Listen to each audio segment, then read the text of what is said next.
Testing, testing. All right, we're good. All right, I want to call to order our June 26th Sisters City Council Workshop. It's 5 p.m. We have 4 items on the agenda, pretty busy hour and a half. And we'll start off with Lieutenant Davis with our Deschutes County Sheriff's Office update.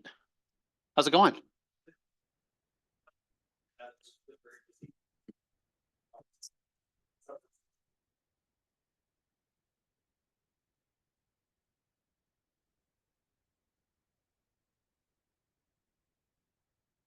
Sorry.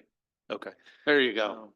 So last time I was here was before rodeo. We actually got through rodeo without many issues. We had one fight at the saloon that we were able to take care of on Saturday night. With like a half hour left before it was gonna close down, but we were able to handle that. And then we're just getting ready for the rest of our events. Obviously, I have Quilt Show coming up. We've been coordinating with Quilt Show staff and we'll be staffing 4 crosswalks, getting people to and from across the street and safely as we can. And then just been busy on other cases. We had a pedestrian versus vehicle crash just the other night, which there was a couple crossing the street. The male half was using the flag and the driver just did not see him. So that driver got cited, but pretty serious injuries. So kind of surprising we haven't had more of those with as busy as it has been. Really, we haven't had very many pedestrian crashes in the last couple of years, but this was pretty significant. So. Okay, does anybody have any questions for Lieutenant Davis? I suspect it's much rowdier when the quilters are here than during the rodeo. So I wish you all well and good luck. They're a good crowd. I know they are. So, yep. Okay.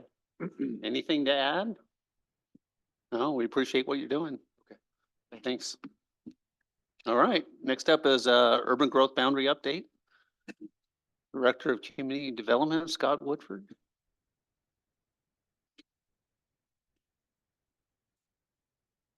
I see Andrew's on the line too. Yep. We've got Andrew Parrish from MIG on the call with us tonight, and he's going to be making a presentation here in a few minutes. This is just meant to be an update to council on what we've been doing on the urban growth boundary amendment process. Now that we're about 3 months in, and we just wanted to make sure that you guys as the council, and we did this presentation with Planning Commission earlier in June, the same presentation to keep them up to speed. And we'll do this periodically through the process to make sure that we're bringing you guys along as the process goes along. And so there's no action, no formal action requested of council tonight, just merely an update. And we've got about a half an hour, I think, we got a pretty full workshop and I have a lot of other media items on here. So we think we have about a half an hour dedicated to this if you need it. We want to make sure that we left plenty of, we're going to leave plenty of extra time if you guys have questions or to be able to fill the questions you do have. So I'm going to turn it over to Andrew, and Andrew's going to kind of give you an update on what we've been doing so far. Andrew, all right. Great. Thank you. Can you hear me okay? Yeah, sound great. Awesome. So yeah, Andrew Parrish with MIG. Happy to be here this evening. I am going to walk through a couple of slides about sort of the process for the urban growth boundary amendment process that we're undertaking currently, kind of where we're at and where we are headed in the near future. So as you may recall, this is an outgrowth of a lot of recent long-range planning that we've been doing for the city, starting with the housing needs analysis way back in 2019. We did a comprehensive plan update that included these pieces called the economic opportunities analysis. So what does job growth look like in the city? And a housing needs analysis update. So what does the housing picture look like in the city? And as part of that, we did an inventory of buildable land and what we called a UGB sufficiency analysis, saying, what is the land left in the city and how does that comport with the growth projections that we're seeing out of the state. Since then, we have worked on an update to the Sisters Housing Plan. We did a lot of work around land use efficiency measures. So how does the city use the land that it does have left inside the current urban growth boundary more efficiently? We did a evaluation of land sufficiency, which still led to the determination that you probably need a UGB amendment. So that's where we are today, looking at where and how to expand. So in terms of what our current process looks like, we kicked off in about March of this year. We are in the finalizing land need phase of the project. And so that's the topic that we're going to be bringing to the steering committee tomorrow with a lot of kind of detail. We have a draft report ready. That we'll be getting into a lot more detail with them. We're not going to go into that detail today with you all. Looking ahead, we have some other phases of the work that include establishing the study area. So the state has specific requirements for what that study area outside the current UGB needs to look like and how big it is and what you can exclude if you don't want to consider. So we're doing that work through the rest of the summer. Then we'll be creating some alternatives for what different expansion options might look like. That goes through January of next year. That's kind of the point where we have a big public process push, because that's when we have, information that is really tangible to a lot of people. What might the future City of Sisters look like?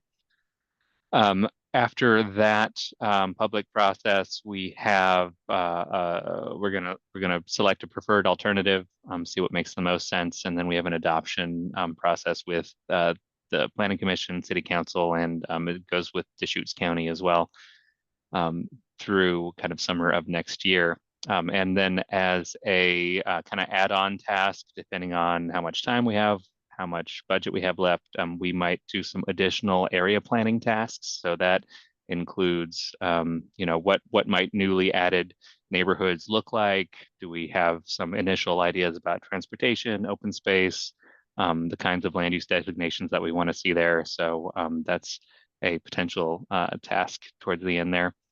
I'm just going to walk through a couple of points about some of the steps that we need to take as part of this process.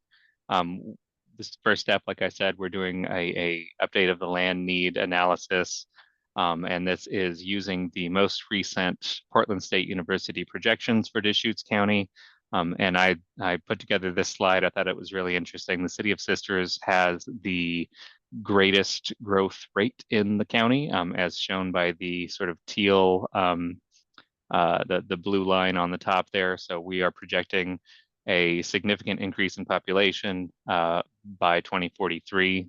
So on the left there, you see all these lines start at today, essentially, or 2022, and go out into the future. And so, La Pine is growing to a somewhat lesser extent, City of Bend even less. So the state is forecasting a significant amount of growth for the city, and this really kind of drives that home. The next step is going to be looking at the study area. This is a map from some of our earlier work, but we're basically looking at lands about a mile out from the city currently. There are some requirements in state statute about what this study area needs to look like and what you can exclude. The things that you might be able to exclude include land that is impracticable to serve with utilities, places with constraints or natural hazards or other natural resources. So we're going to do a more detailed evaluation of this in the coming months. Once you have looked at the study area, once you've established the study area, the state has requirements for what the priority of land for inclusion is. And basically you take all the land in the first priority, and if that's still not enough to meet the need that you've identified, you start looking at the second priority and so on. So the first priority is urban reserves. The city doesn't currently have any urban reserves. The second priority is exception areas. That is a kind of a fancy term for land that isn't farm and forest land. So existing residential areas, non-resource land, rural, commercial, that kind of thing. Third in that hierarchy is forest land or farmland that's not considered high value. And finally, farmland that is high value is the last category of land you're allowed to look at. Just a note on the size of what the ultimate expansion area is expected to be. So it does depend on which parcels are included. We have to make assumptions about kind of the development capacity of areas that are included in the urban growth boundary, and not every piece of land is the same. You know, some of them might have topographic constraints, some of them might have existing homes on them. So this is kind of part of the work that we'll be doing later. And the map you see here is just kind of showing the parcelization of the land out there. There's some areas that are fairly small parcels, some that are larger parcels. So that's one of the things that we'll be considering. When we get to the point of deciding on alternatives, the way that the state requires that you kind of provide evidence for this sort of decision is called Goal 14 factors. Goal 14 is the urbanization goal. So kind of all of the way I've been thinking about this is all the input that we get from the community, from you all, from Planning Commission, from the steering committee. They're going to be about a number of topics, but we kind of need to translate those into what these 4 factors are. And those are the efficient accommodation of the identified land needs. So we have to tie the need to this piece of land and what it's expected to provide. The orderly and economic provision of public facilities and services. So can you get roads out there? Can you get sewer, et cetera? Comparative environmental, economic, and social consequences. So that's called an EC analysis, ESEE. That is a kind of a fancy way of saying that there's a lot of interests that need to be sort of weighed and balanced, and that's where a lot of the input that we receive is probably going to wind up making a difference. And then 4th is the compatibility with urban uses and ongoing agricultural and forest operations. So if it's land that is next to an active farm, that's something that has to be considered, for example. Just a couple of notes about the public engagement that we expect to undertake as part of this effort. We do want a broad community conversation, including as many residents as possible.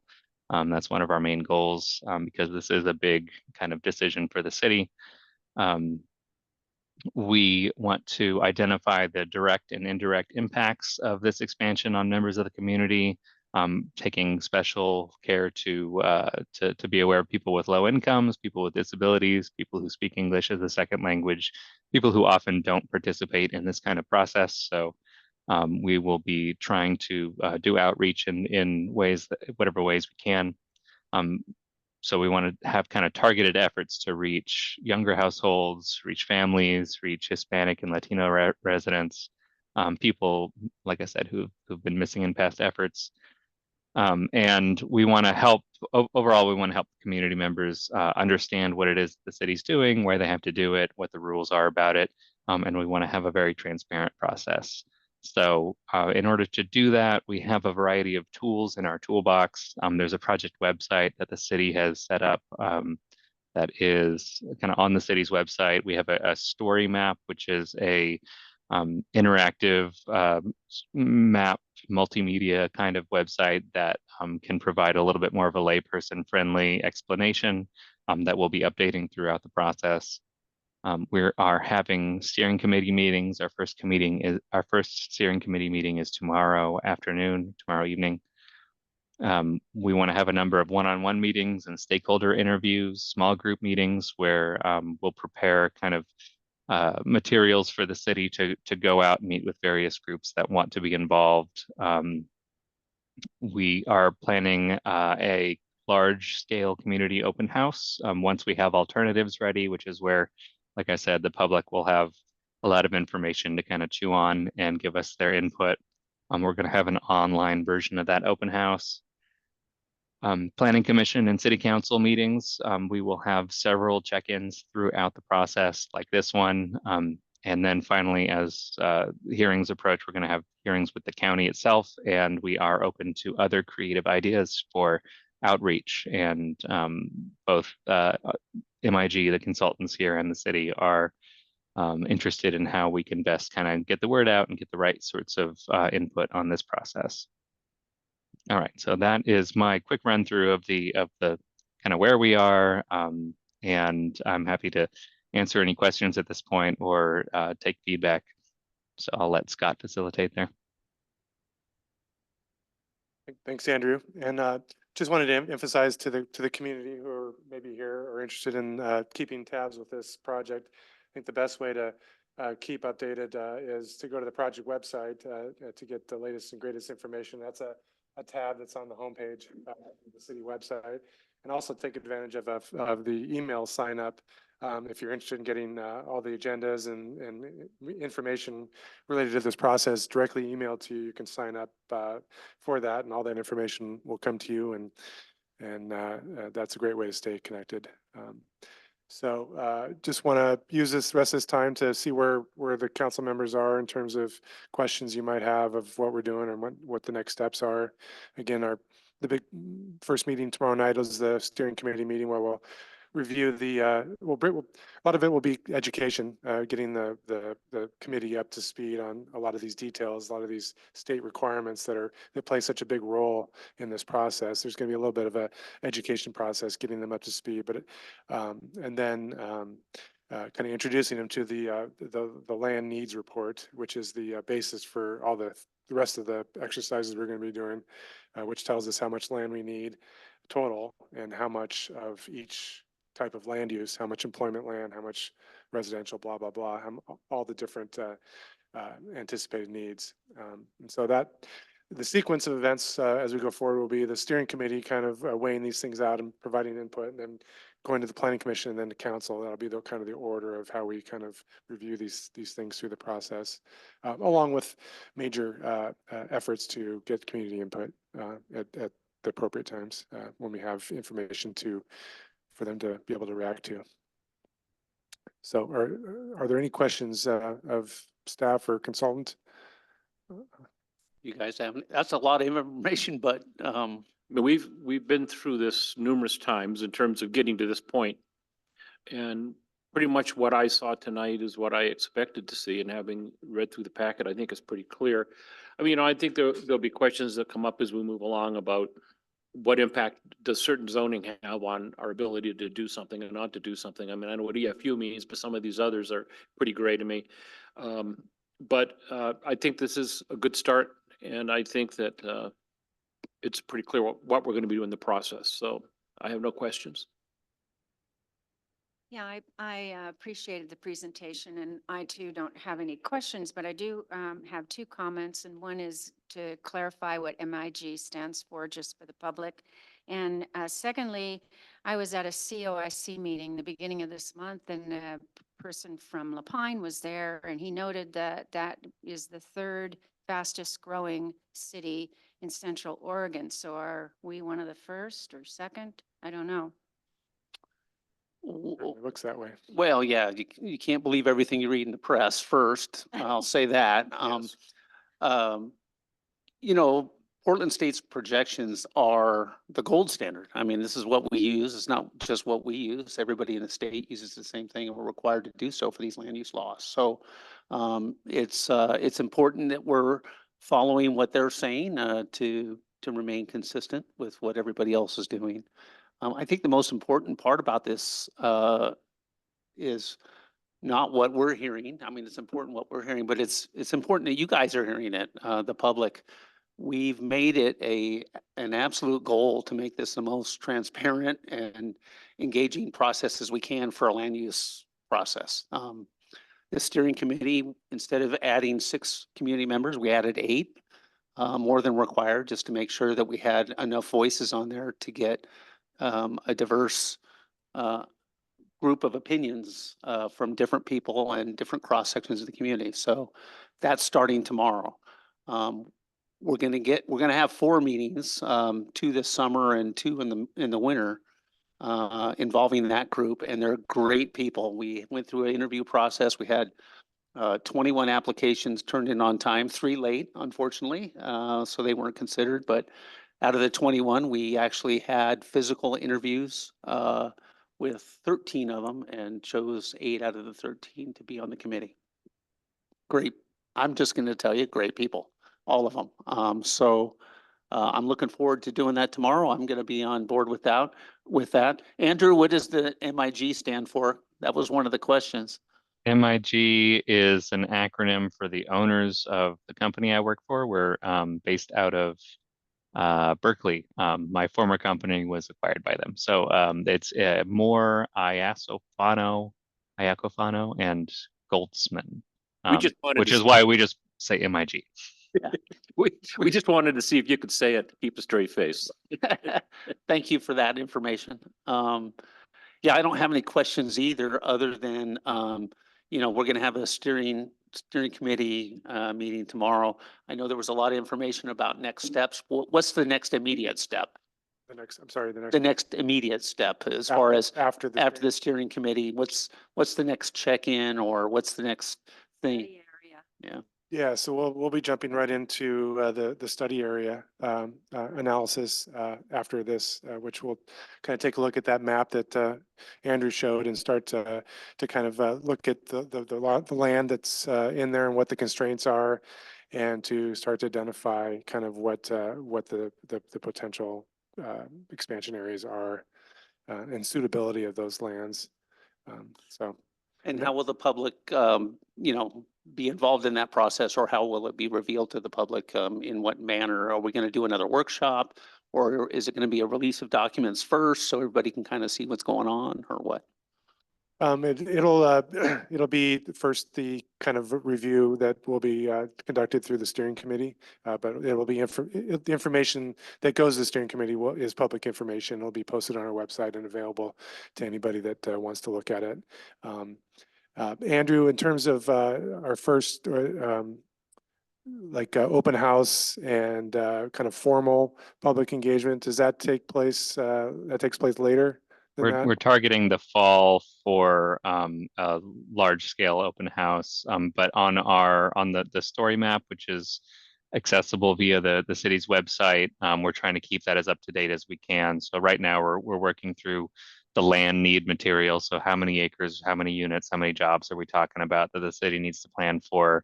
That material is going to go up on the project story map after the steering committee meeting that's coming up tomorrow. So I would say sometime in July for that, and keeping on the city's email list is probably the best way to get kind of updates about when that stuff's going to be available. Okay. And refresh my memory, but the study areas are kind of somewhat set in terms of the 1 mile and half mile and 1 mile boundaries around the city. That's kind of the norm that's utilized in this process, is it not? That's right. Yeah. There are some kinds of lands that you look half mile out, and then everything else you look 1 mile out. So we'll be kind of drawing that with more specificity here coming up soon. The amoeba. Right. Yeah. Depending on the shape of your city, the blob can take any number of shapes. All right. Any final questions or anything? Anything to add? I don't think so. Jordan, got anything you want to throw at it? No, I mean, this is a good question about what's coming up. I mean, there'll be the open houses. I think we're planning to do small group meetings, or the meeting in a box concept with, round tables with community members and other interested parties.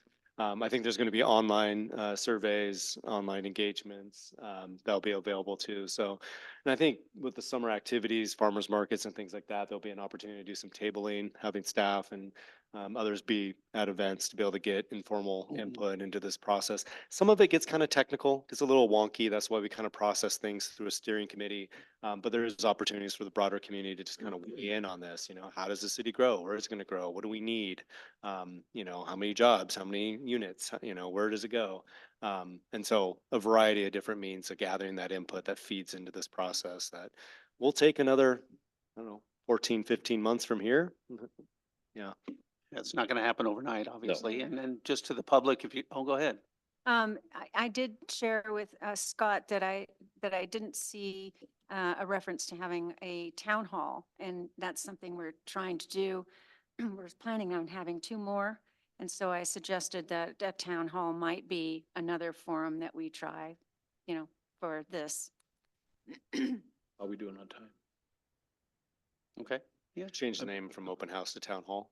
No, Wait. no, town hall's different than an open house. One's in town and one's in a house. One's in a hall and one's in a house. One thing I want to clarify, and we've had this discussion, but it's not always well known that an expansion of the urban growth boundary does not automatically mean the city is going to grow by that amount of land. What we're doing is we're identifying land that the city can grow into and moving it from county into, it stays in the county records until it is annexed in at the request of the landowner or the process. So, we're probably going to look at more land than we're going to actually need in the next 5 to 7 years, because that's the smart thing to do. That land will not come into the city until there is a need and a desire on the part of landowners or ownership of that property. And then there'll be an annexation process in which the public will be heavily involved, is what it looks like and what kind of things are going to happen. So let's be real clear. This is step one. And it's a long step. It's a 2-year step. But when we finish step one, then we move on to the following steps, which would be bringing available land into the city at the request of the landowners. Which could be 10 to 20 years out. Like, who knows? But I want to be real clear that the city doesn't then go to knock on someone's door and says, guess what? We're taking your land tomorrow. It's going to be a part of the city. Enjoy yourself. It's the other way around. Yeah, So- it's a way more complicated process, right, than say a vacant parcel that's within the city limits that's already zoned, and somebody comes in and submits a land use application for that, and off we go, through the process and the hearings and everything. This will take the UGB expansion, a 1.5-year process. After that becomes, if there is interest in landowners, annexation, the council is going to be looking at our annexation code and updating that policy to kind of strengthen that, affordable housing, other provisions that we want to see in terms of annexation agreements. And then following that, when someone is ready to come in, typically with the large lands, especially, there'll be a master planning process, right? And that's a process even before a land use application. So, and we might even do another interim step in that with conceptual planning for different areas of the UGB expansion to kind of have the community weigh in on what they would like to see in that area and how it should develop. So, And this I- is a long road. So I think what I would want to say to those of you in the audience and online that may be looking is that, and we have Councilor Ildenight and one who's out of town, but the people sitting in front of you when these decisions are made 4 or 5 years from now, 6 years, may not look like the people you see sitting here now. And in fact, they probably won't. I don't intend to be here at that point in time. I can't speak to anybody else. I don't intend to be an 80-year-old city councilor. Not that I'm there yet. So, I mean, my point is that this is a long process. This is step one.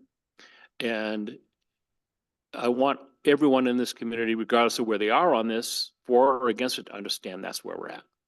And this is the one that the state says we have to do. So we're not just doing this because we feel good. We're doing this because we have to.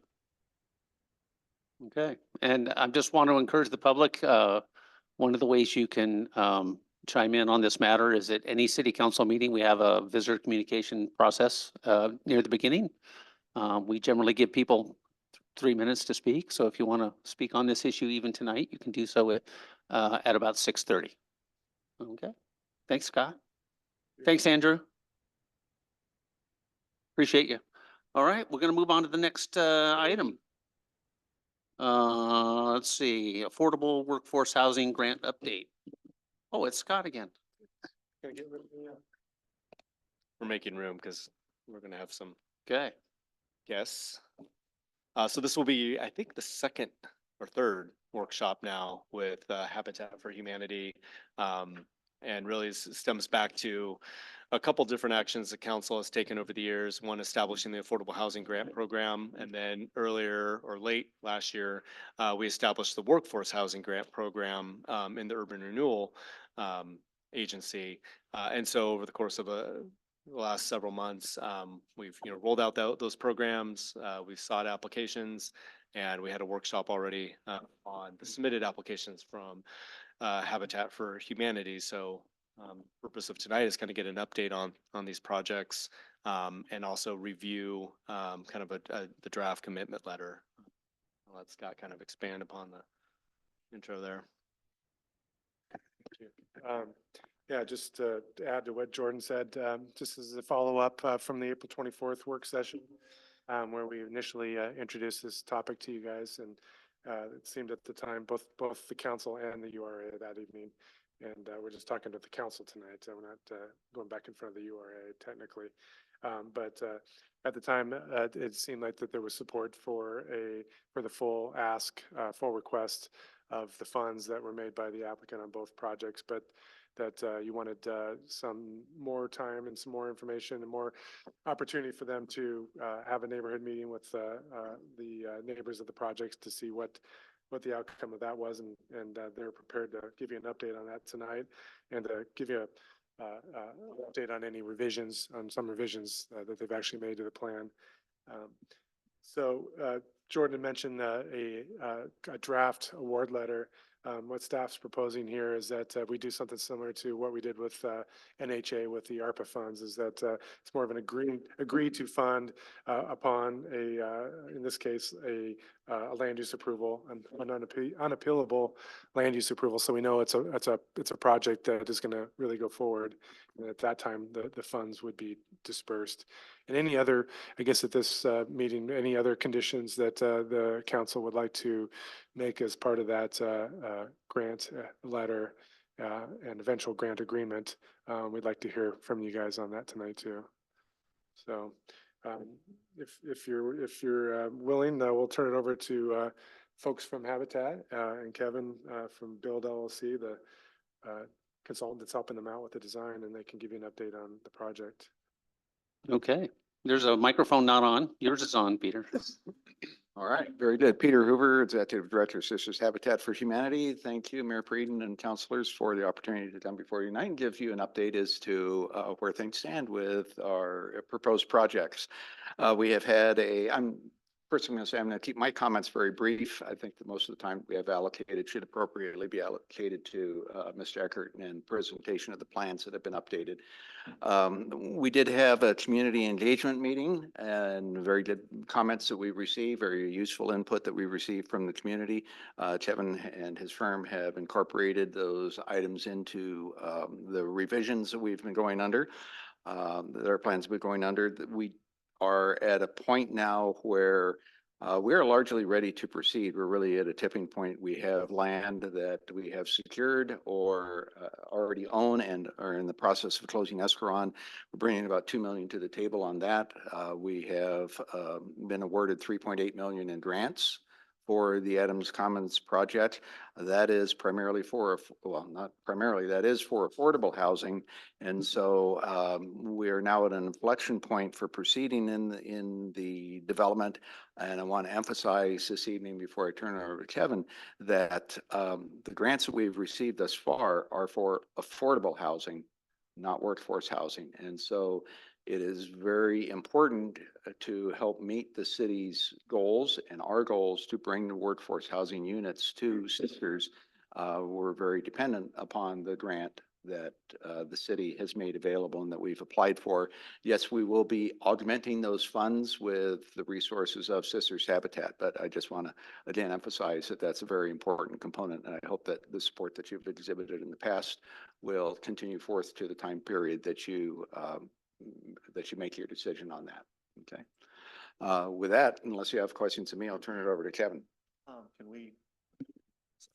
Can we get the slides up? Yeah, Rebecca. Well, thanks, I'll pull Rebecca. those up for you. Maybe start with the community meeting PDF, just so we can show where we were. While that's coming up, following our last time we were in front of you, we further refined our site plan and our unit plans. We had a pre-app with the city. And this was the result that we went to our community meeting with the beginning of June. We can, yeah, if you don't mind scrolling to the third page would be great. There's our general site plan. So this is the project west of Larch, combination of 5 cottages on the left with a lane going to 4 townhomes, 2 pairs of duplexes to the right. No tremendous feedback on this from the neighborhood other than just the parking, always more on-site parking. So in this case, we were falling, I believe, 2 stalls short And no real other issue than that. If we can scroll one more slide so we can look now to the east side.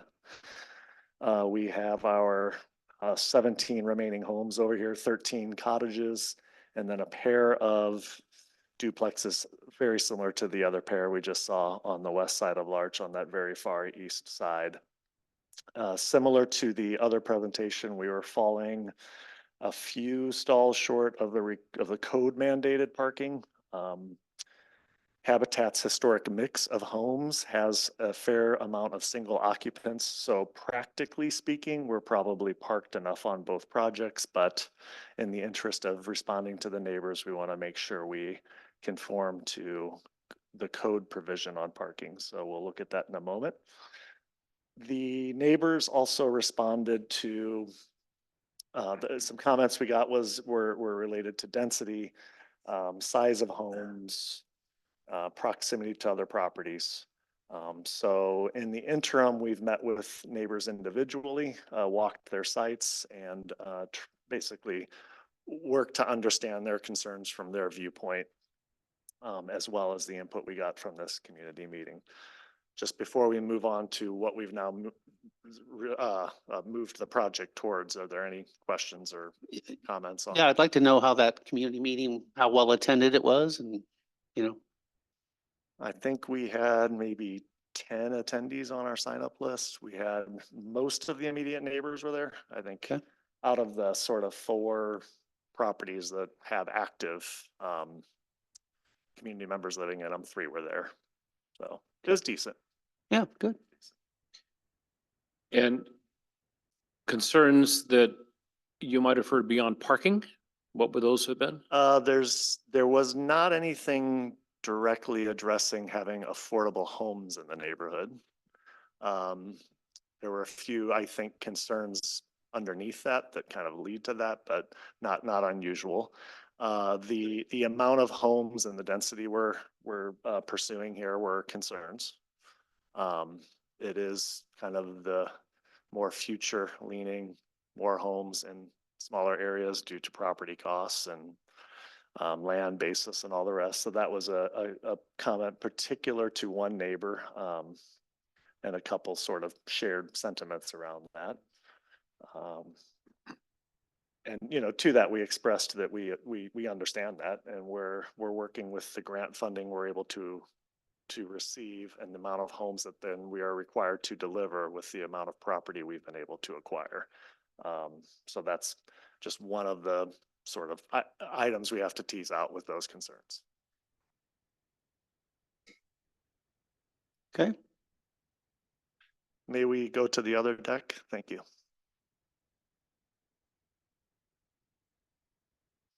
So since that time, let's see, our overall site plan is there, but I think the blow ups are easier. So if we can, scroll to the next page. Thank you. So in response, we were able to add another few stalls to our townhomes. So we have our garage and parking, driveway parking, and one additional stall to each side of that, to one side of that tandem. So our parking count now is equivalent to the code required. We're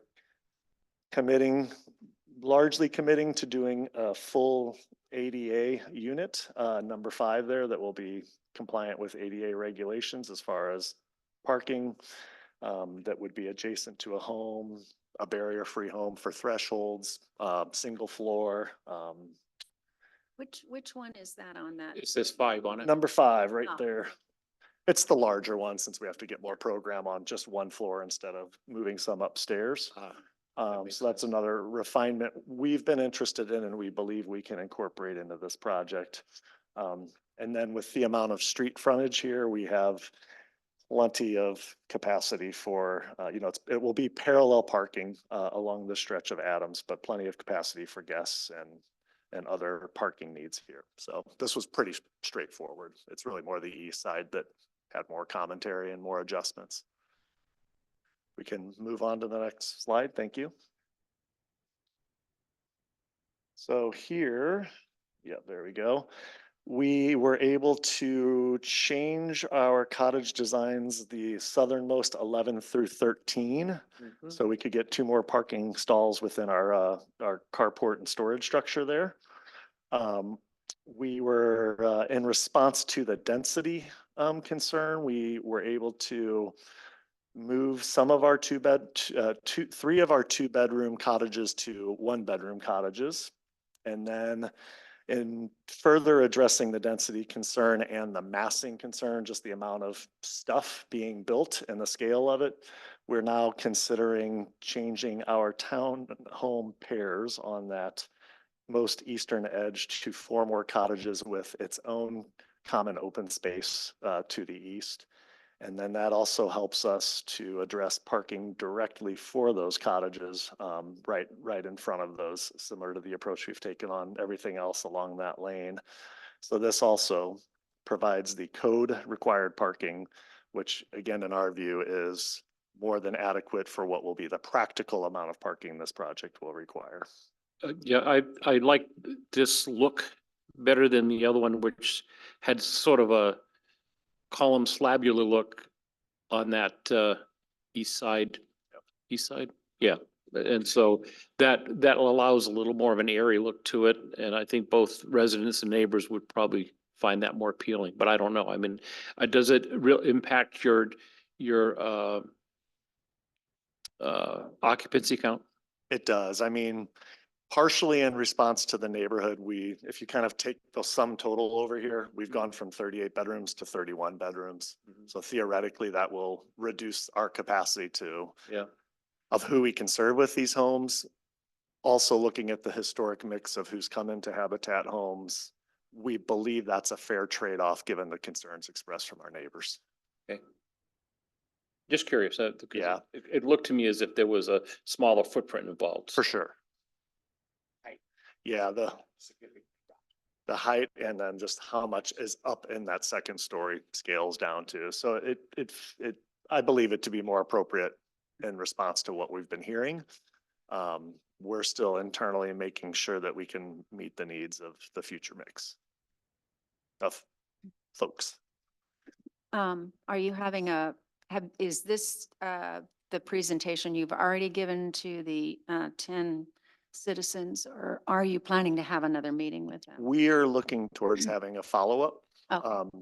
We're also looking towards making land use application, later this summer. Yeah. So there's a number of kind of things going on there. But we have a dedicated email address that we're making available, and we've again been meeting with the most vocal parties just to make sure that they understand we hear them and we're directly addressing their concerns as best we can. And again, we can't really reduce the amount of units. We're going to reduce the amount of people we can serve, and then we can't take advantage of the grants we're receiving. So we're trying to strike a balance between that and being responsive. And what was your feeling when you had the walkabout with some of the neighbors? Did they come away feeling better, or what? Better, I don't think change is hard. Yeah. So, especially for folks who've been in the neighborhood a long time, who always understood something was going to occur, but now that there is something occurring, it's hard. I mean, it just is. I've had things change around me. We all have. We are just trying to demonstrate that our commitment is to positive change. Yeah. It's gonna change. May as well make it good. Yeah. So. Well, I do like all the paths and the trees. I think that'll be a nice addition. Thank you. Yeah. They're already planted. You can tell. That's why they're on it. We plant trees and then build around them. Your microphone's not on, Joe. And you gotta get right up there on it. Thank you. Just how this came about is a consequence of Peter and I, before contacting Kevin and Bill LLC, doing a lot of site visits at other duplexes and affordable housing in the area, and knowing what we didn't want to do, and especially, and trying to prioritize the green space. And that's why trying to make use of the cottage development in this area, as opposed to looking at, just duplexes and asphalt and concrete is what, Yeah. and that's the normal solution for affordable housing, so. Well, thank you for that. Okay. All set. Yeah, it's looking good. Yep. Thanks for engaging the public. We've had, mixed success with other groups, with their public outreach, and we appreciate you doing Yep. such a good job with it. I think that that's easily fair to say. Do we need to be discussing the letter, the agreement? So this letter is modeled after, I think, the Northwest Housing Alternatives letter, right? So this is kind of the first step in a sort of contractual agreement to grant the funds. Eventually we'll get to a point where there's an actual agreement and not just a letter. If you have comments, if you reviewed it, this, like I said, is modeled after that previous letter that we drafted for the other project. I wanted to add that, they are planning to submit for land use. There's been a couple pre-apps as well, so they're working with staff through land use. This would be the first time we're applying the cottage code. Is that right?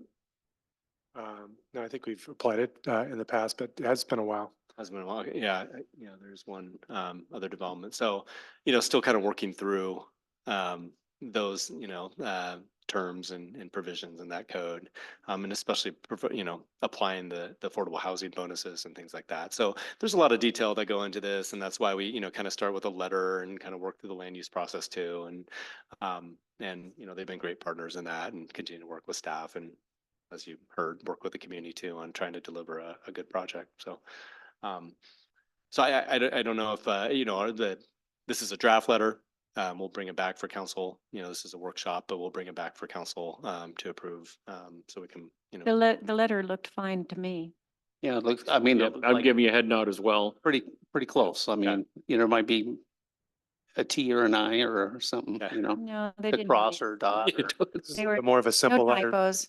It's more of a simpler letter than we had with NHA because NHA didn't have their larger funding in place at the time. And we had time restrictions with the ARPA funds that if the project didn't get completed in a certain time, then we would have to get the money back. So this one's kind of a simplified version of that. Yeah, Yeah. I think the important thing is that we want to make sure we're staying ahead of them.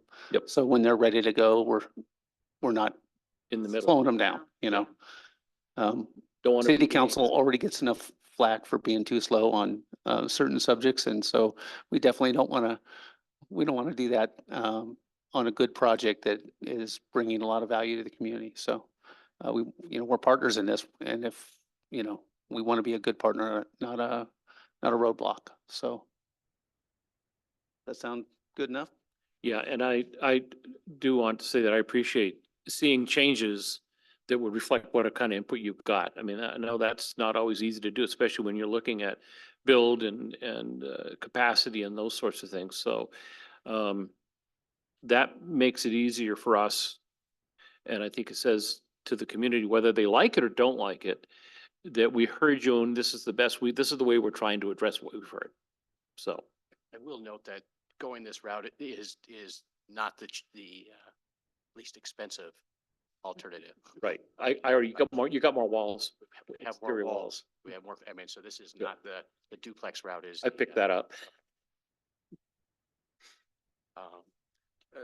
Question roof, too. that I have, you mentioned the letter that would be forthcoming. Will that contain guidance for us as to how the funds will be released, whether it'll be something that will be a credit against fees, or will it be something that is disbursement of funds directly to us? Good question. Well, Yeah, all that is presuming that the council and URA approve. So the letter won't go into that level. I think the grant agreement, if you've seen a draft of a grant agreement, such as the Northwest Housing, is much more complicated and can lay out the specifics. But I think that one of the general points is, be expended on costs and activities permitted under the city's affordable housing grant program or the workforce housing grant program, further defined in the grant agreement. So, we've had some initial discussions about that and how those funds are applied, but we'll work that out through the grant agreement. So basically, we're giving you a head nod to bring it to us for signature, right? Is Mhm. that what we're doing? Yeah. Action and signature. Yeah. Yeah. Yeah. That'll be July 10th. Beg your pardon? So we'll bring it back July 10th. That'll be a Yes. 7-hour meeting on July 10th, I think. Should be. Maybe we should start earlier. Yeah, we'll let legal take care of some of those questions too, for sure. Okay. Appreciate you guys. Thank you. Like it. Is there anything more? Well, Okay, Exciting. Good progress. let's do some dense cottages. I think you should make look at little hobbit houses, but that's beside. All right. We'll call it the Shire. Next up, Mr. Martin. We're gonna do, have a discussion about tourist commercial text amendments. And you got about 40 minutes. Is that enough? We'll see. Plenty for me. Depends on the discussion of the council. Thank you. Okay. Couple of logistics kind of getting set up here for presentation. Rebecca, if you could elevate me to panelist so I could have some slides prepared for tonight's presentation.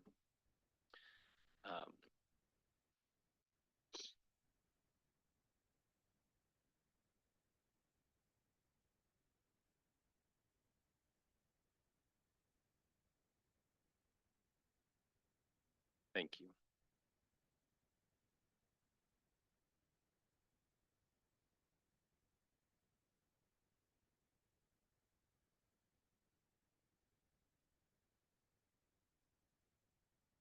Okay. Thank you for that time to set up. Again, Matthew Martin, City Sisters Community Development Department. What we have before you is a workshop to prepare for a upcoming public hearing on July 10th regarding some proposed text amendments to the Chapter 2.12 Sun Ranch Tourist Commercial District. This is a bit unique in recent history with the City of Sisters in that this is an applicant-initiated proposal for text amendments, whereas typically what's comes before you are staff-initiated at the direction of the council. So file number TA 24-01, applicants being John Skidmore from Skidmore Consulting LLC, representing and on behalf of Ernie Larrabee of Lake House LLC. So again, tonight's effort is to provide you background on the proposal and the process to date, as well as answer any questions that you have today or to prepare to respond to at the public hearing. So the slides in my presentation is intended to be complementary to the staff report that was prepared and presented or provided in your packet. Happy to field any questions throughout the presentation, so let me know. A point of clarification for me. We're looking at this and you would prefer or that we not provide areas of concern at this point in time, wait to say that for the public hearing? Is that what I'm hearing? That's correct. Okay, your mic's off there, bud. Yeah, it's meant to be just informational only, Thank you. making sure you understand the proposal and any information you think might be necessary to help you with your decision at the public hearing coming up. So that's, as Matt noted, we're treating this differently than we would a city-initiated code amendment where during workshops, there's much more opportunity to have free-form discussions. We're asking that you keep those kinds of discussions during the deliberations at the public hearing. And why is that? Quasi, can't even say it. Quasi-judicial? Quasi-judicial, yeah. I can't get out. Yeah. Typically with legislative, what we call legislative amendments, which you typically see like the short-term rentals, which, those things apply citywide to a multitude of projects. So there's not quite the same level of ex parte communication and that kind of those kind of restrictions. This one is legislative, but it only applies to this change only applies to 3 properties. And the fact that it's applicant initiated changes it as well. And we like to treat it more in the respect of a quasi judicial kind of arrangement where the merits of the case are discussed at the public hearing during the deliberations, where everybody who has an interest has the ability to participate in that hearing. Okay, but we can ask questions. Certainly can ask questions, clarifying questions. We want you to we want to make sure you guys understand what the proposal is. Okay, so I wanted to get you oriented with the area of town that we're talking about. So the image here shows the tourist commercial district located in the northeast portion of the city over by the Sisters Eagle Airport. As we zoom in, as Scott noted, we're limited to 3 properties that are involved here. The entirety of one, that being Lot 1, and acknowledging that's the property owned by the applicant, the Larrabee's Lake House LLC. And then portions of 2 other lots to the north of that property, lots 2 and 3. The totality of the district, including the private properties and rights of way, it's a little over 6 acres. Development within the district includes Lot 1 having existing structures that was previously developed with a bed and breakfast and related accessory structures, and most recently an effort to convert that structure to a restaurant.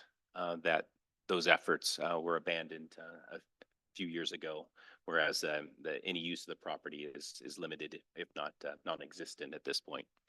To the north, lot number 2 is developed with a distillery, acknowledging that the structures for the distillery are located within the district, where parking and other ancillary improvements are located outside of the district. And then lot 3 is vacant. It's a portion of a lot that is encumbered almost its entirety by the runway protection zone for the Sisters Eagle Airport. So development within those areas underneath the runway protection district are quite limited. And that's why you see here kind of the configuration of that lot 3 or the entirety of it is identical to that runway protection zone. So again, uses within those areas are limited to, limited in structures and height, congregation of peoples. Also want to acknowledge kind of the surrounding areas. The area to the north and northwest is the North Sisters Business Park, a variety of uses from mixed use, residential, commercial uses, as well as small scale industrial use. To the west is zoned light industrial and developed with a mini storage facility. To the south is downtown commercial with the post office closely located, as well as the parcel due south across Barclay is vacant currently. And then to the east are properties located outside the city limits of Sisters, zoned rural residential and developed with a couple of single family dwellings, but largely acreage undeveloped or with agricultural uses. A little bit of history on the district itself. The districts, what were approved or proposed in 06 and approved by ordinance in 07. It's noteworthy that the creation of these districts was an applicant initiated process as well. Included the creation of the commercial district, the tourist commercial district, the Sun Ranch residential district, as well as the North Sisters business district, business park. Idea was to provide a variety of zone districts that are cohesive and interplay amongst each other to provide the residential opportunity, some business and workforce opportunities, as well as commercial and lodging opportunities for the residents and guests of the homes or the businesses.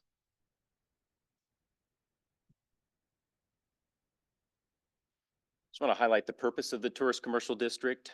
As indicated in the existing text, it's to provide landmark lodging, dining, recreational destinations, and gathering places for travelers, tourists, and residents of the area. For commercial properties as a transition and a complement to the other industrial business and residential uses in the area. And provide flexibility for expansion of lodging facilities that have some accessory components, including meeting facilities, restaurant, bar, neighborhood, market, etc. So a variety of uses within the district, but also noting that it's, the scope of allowed uses and development standards are far more limited than we have in our downtown commercial and highway commercial districts. So kind of a node of specialty type of, accommodations and commercial uses. Quick question, Matt. This is the current district purpose. Correct, Just want to make Yeah, sure that that's correct. everybody in the room knows that. This is what it is now. correct. And that's Thank the you. current language in the code. Correct, yeah. Yeah, and what instead of putting the text in its full paragraph form, broke it out into Bullet. distinct bullet points. Okay, so what's before you today again is, or not today, what we're preparing for in the coming weeks is amendments to chapter 2.12. That's the Sun Ranch Tourist Commercial District. The amendments are generally directed at expanding and clarifying the types of uses that are allowed within the district and provide development standards for distinct uses that are allowed or either currently or proposed to be included within the district. I do want to note that there is no development proposed with these amendments. A variety of uses proposed and already allowed. Any subsequent development within the district is subject to a separate review process. So if these amendments are approved, then a subsequent application would be processed through the Community Development Department. So in your packets, provided the actual text that's being proposed with additional text identified and underlined, remove text with strike through, and then a matrix that identifies each one of the amendments and some explanation of the impact of those amendments.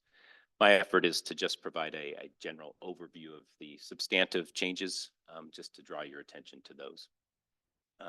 First, we touched on the purpose statement. They have proposed an amendment to that by removing the reference to the rural ranch design standards that are currently included within the tourist commercial district.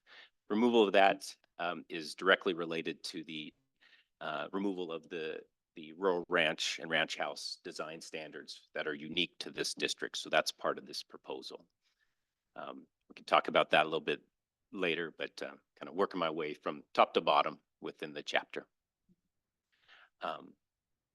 Within the permitted use categories, proposed to remove cottages as a specific use, recognizing that that type of use would fall under the existing lodging facility use that's included in the district today that is further defined as part of these amendments. Applicant's also proposing to add a retail sales establishment as a complementary to the overall development of the district or properties.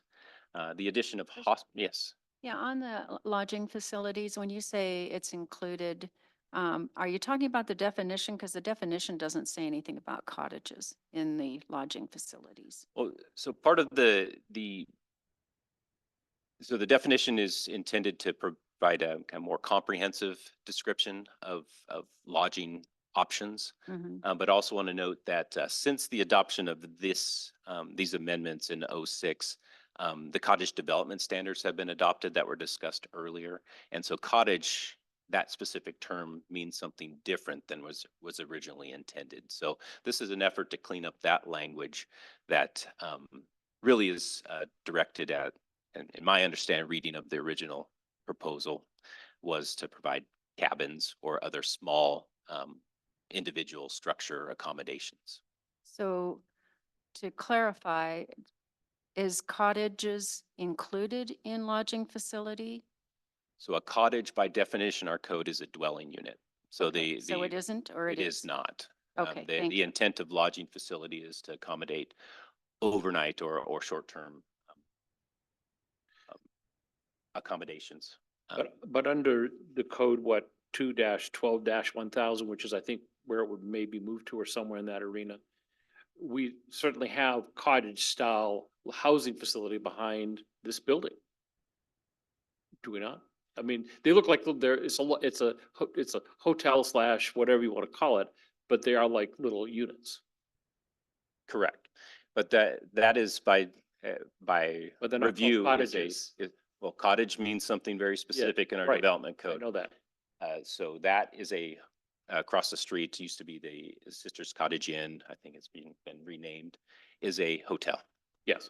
with a different design aesthetic. So each one My of those. point though is you can have a lodging facility with that design aesthetic. Correct. So, That's what I was trying to get to. and I'm trying to distinguish between a cottage by Well, definition. we just saw cottage development in the previous presentation. Right. Dwelling units. And that's the distinction, is dwelling unit that has the full improvements. Thank you. As a house. Thank you for those questions. Next is the addition of hostel. It's a recognition that a hostel is an overnight accommodation that is already allowed in our development code, particular the Highway Commercial District. So this effort, this could fall under a lodging facility definition that's being proposed, but because it's a specific use category that's identified in the code, the applicant chose to include that for consistency with other overnight lodging opportunities that are specified in the code already. So one more clarification. So because cottages is not included in the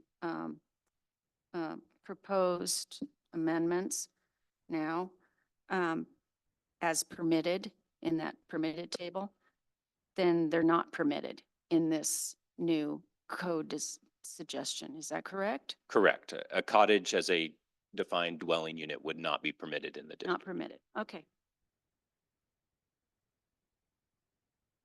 Next is the addition of RV park. That would also include caretaker's quarters. So this is a residential living space dwelling unit that could be in conjunction with an RV park.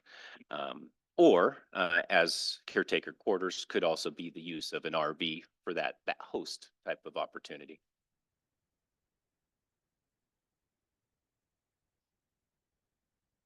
Okay, to setbacks and buffering. Is a reduction of the setback requirement from Barclay Drive, Camp Polk Road from 20 feet to 10 feet. This is, staff recognizes that this is the 10-foot setback is alignment with other commercial districts, the highway commercial as well as downtown commercial districts. So this is in part a consistent application of our front setbacks for commercial districts. Is this staff initiated this particular one? No, so none of these are staff initiated. Okay. I'll acknowledge that, through the application process, they have coordinated with staff to provide, and staff provided comments along the way. But in part, there's recognition that, from commercial to commercial, there's an opportunity or an effort to provide consistent standards from one district to another. Okay.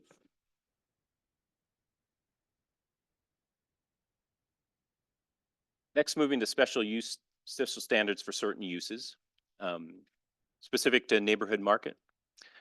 First, removal of reference to laundry establishment. Currently, laundry establishment is a standalone specific use, meaning that a laundromat could be established today under the current code standards. Applicant and staff agreed that the laundry establishment would be more ancillary to any lodging or other use of this property. So like with a hotel or an RV park or other development like that, it can be customary to provide washers and dryers for use during your stay at those sites. So removal of that just provides clarity that these standards are just applicable to neighborhood market. Proposed removal of the required 50-foot setback from Camp Polk Road and Barclay Drive. With that removal, the 10-foot setback that's proposed would be implemented with a neighborhood market. And then, sure.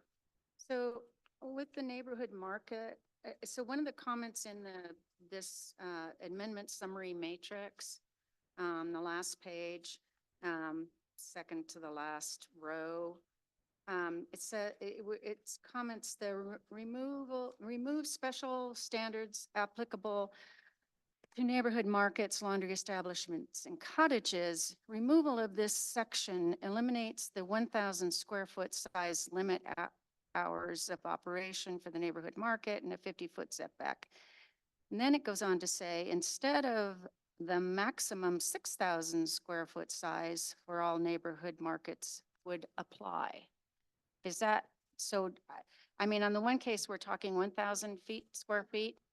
So is it 6,000 or is it 1,000? So neighborhood markets are specifically defined small scale grocery store. So in the code for any neighborhood market, that is a maximum square footage of 6,000 square feet. The applicant's proposing that in this tourist commercial district, the neighborhood market is limited to 1,000 square feet. Okay. So it would, that 1,000 square feet would be applicable. And then in that same section, it also mentions the retail sales establishment would be 1,000 square feet, but then it would not include storerooms. So how big would the storeroom part be? Where would that be? So the way, so in other districts, the retail establishments are not limited to their square footage. This is just an effort to identify that the service area, those areas open to the public, are limited to the 1,000 square feet. There wouldn't be, so with restaurants, the way we measure square footage excludes those areas not open to the public. So that would be storage areas, kitchen, offices. Gotcha. And so it's similar calculations, similar measurement technique. I understand. Thank you. So building mass could be significantly larger. It could be. Okay, thank you.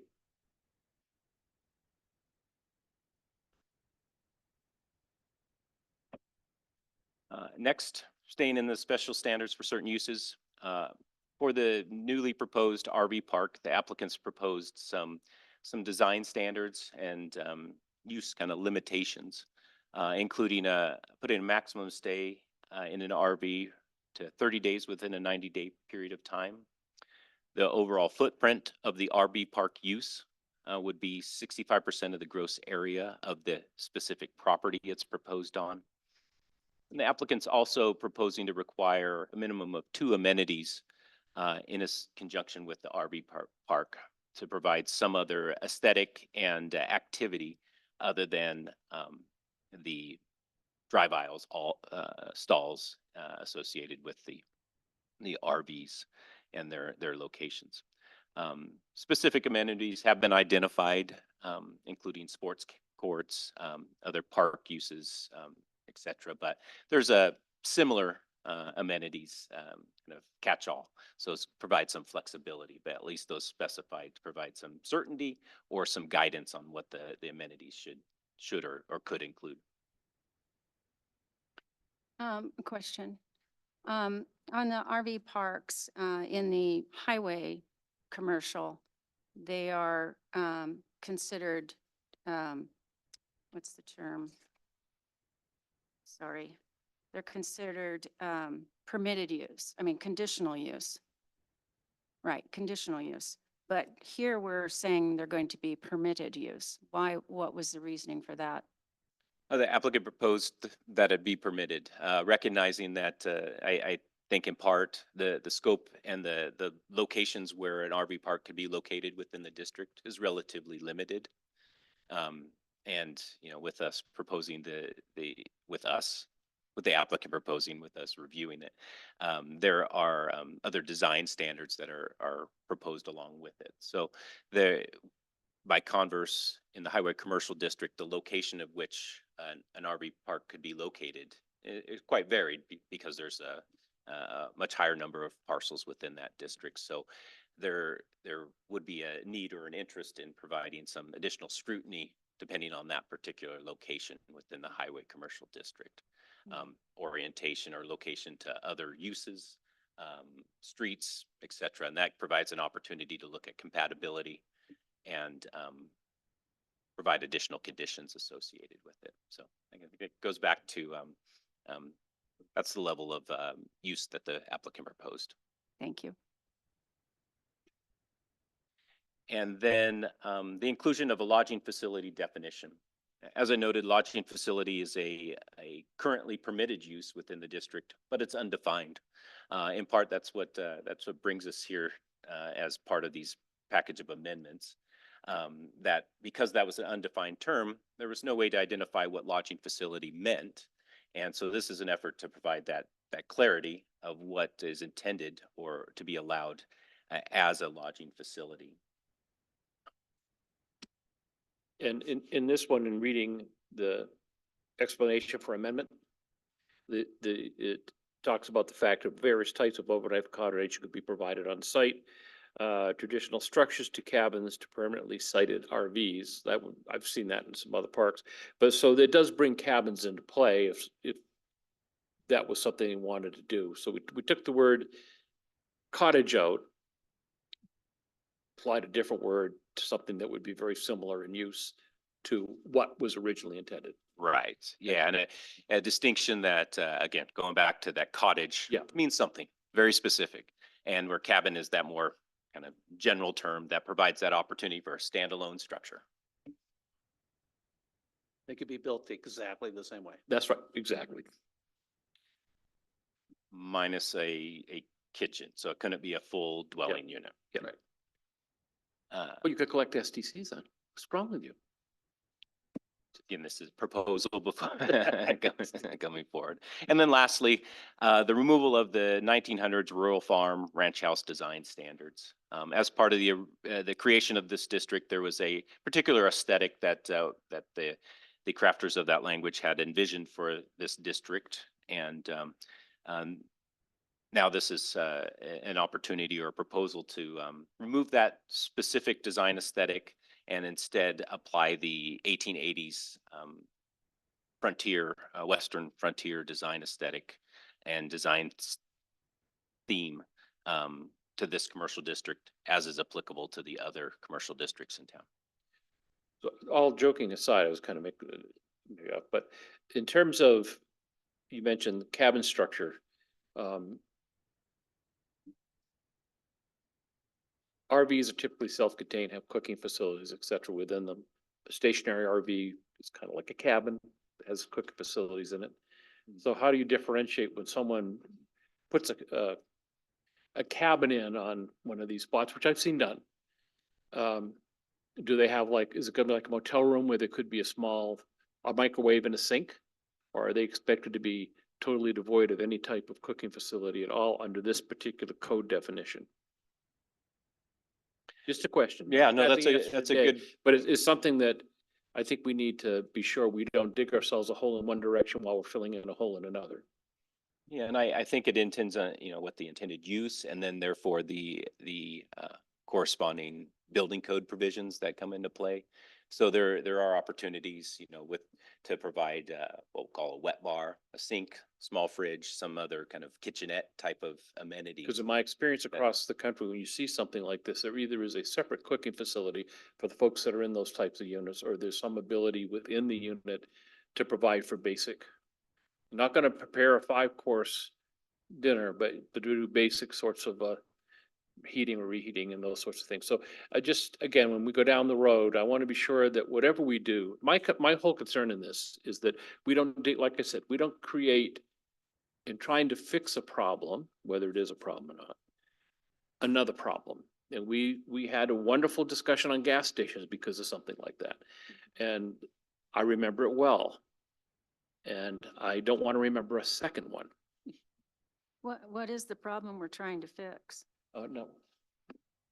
Anyway, so we'll have that discussion when the time comes, but that's kind of where, if you hear my question, that's kind of what I'm looking at and thinking, so.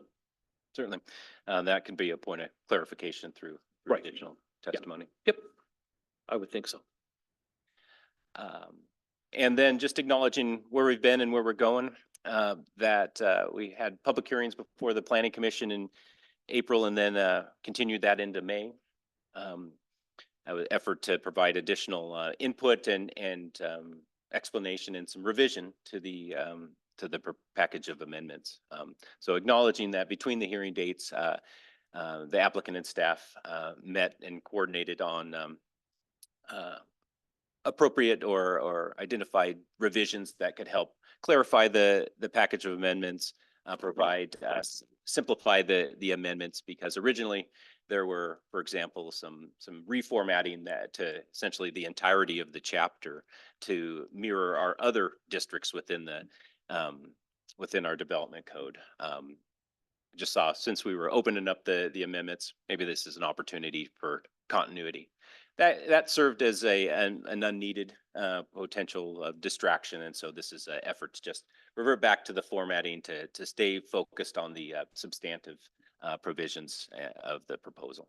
And we have a letter in the packet indicating the planning council's decision on this. Is that correct? Correct, yeah. Within the packet is the resolution, which is the recommendation from the planning commission, which on a 4-2 vote was recommended approval as drafted. And next steps for the council is public hearing scheduled for July 10th, where you'll consider the record and the recommendation of the planning commission, any additional testimony, and then at the conclusion of the hearing, we look for a final decision through adoption of an ordinance. Happy to answer any questions I can. Any further questions? You Nope. gotta Clear get as your mud. head wrapped, get your head wrapped around that? Thank you. Thank you for the document. Yeah, I don't have any questions. The only thing I worry about is if there's gonna be talk about changes or, minor modifications obviously are pretty simple to take care of day of, but if there's major objections, I definitely suggest that those are, taken up as early as possible. And if you want to talk to the city manager about it, you can certainly do that, or staff, I guess, to a certain extent. If there's something that I'm not sure we can. go ahead. I mean, I think in interest of like having a good transparent process and having a good council deliberation on the merits. Yeah, just wait. Yeah. Okay. And That's what I mean, Okay. the planning commission worked through this in a couple meetings, Sure.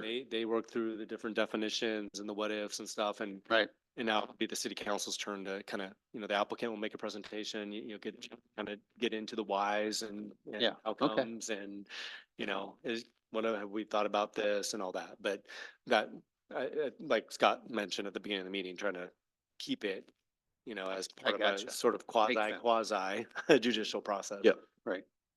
And so, I mean, that's the way we have to do it. Yeah. And whatever happens on the 10th happens on the 10th, Okay. whatever that date is. I think it's the 10th. Yeah. Yeah, and I'll acknowledge too, at the conclusion of public testimony, that on the original public hearing date, there was opportunity for the commissioners to provide some initial questions and input before they got to deliberations. And that's helped inform kind of those discussions and revisions that took place in the intervening time period. So that could be part of the public hearing process. Sure. Should be lively. Could be. All right. Any other questions? None. Thank you. Good All right. presentation. Thank you. Looks like we got just enough time to take a little break before the city council meeting, so this workshop is adjourned. All right, let's go. I'd like to call to order the regular city council meeting. It's June 26th, 6:30 PM. Everybody please join me in the Pledge of Allegiance.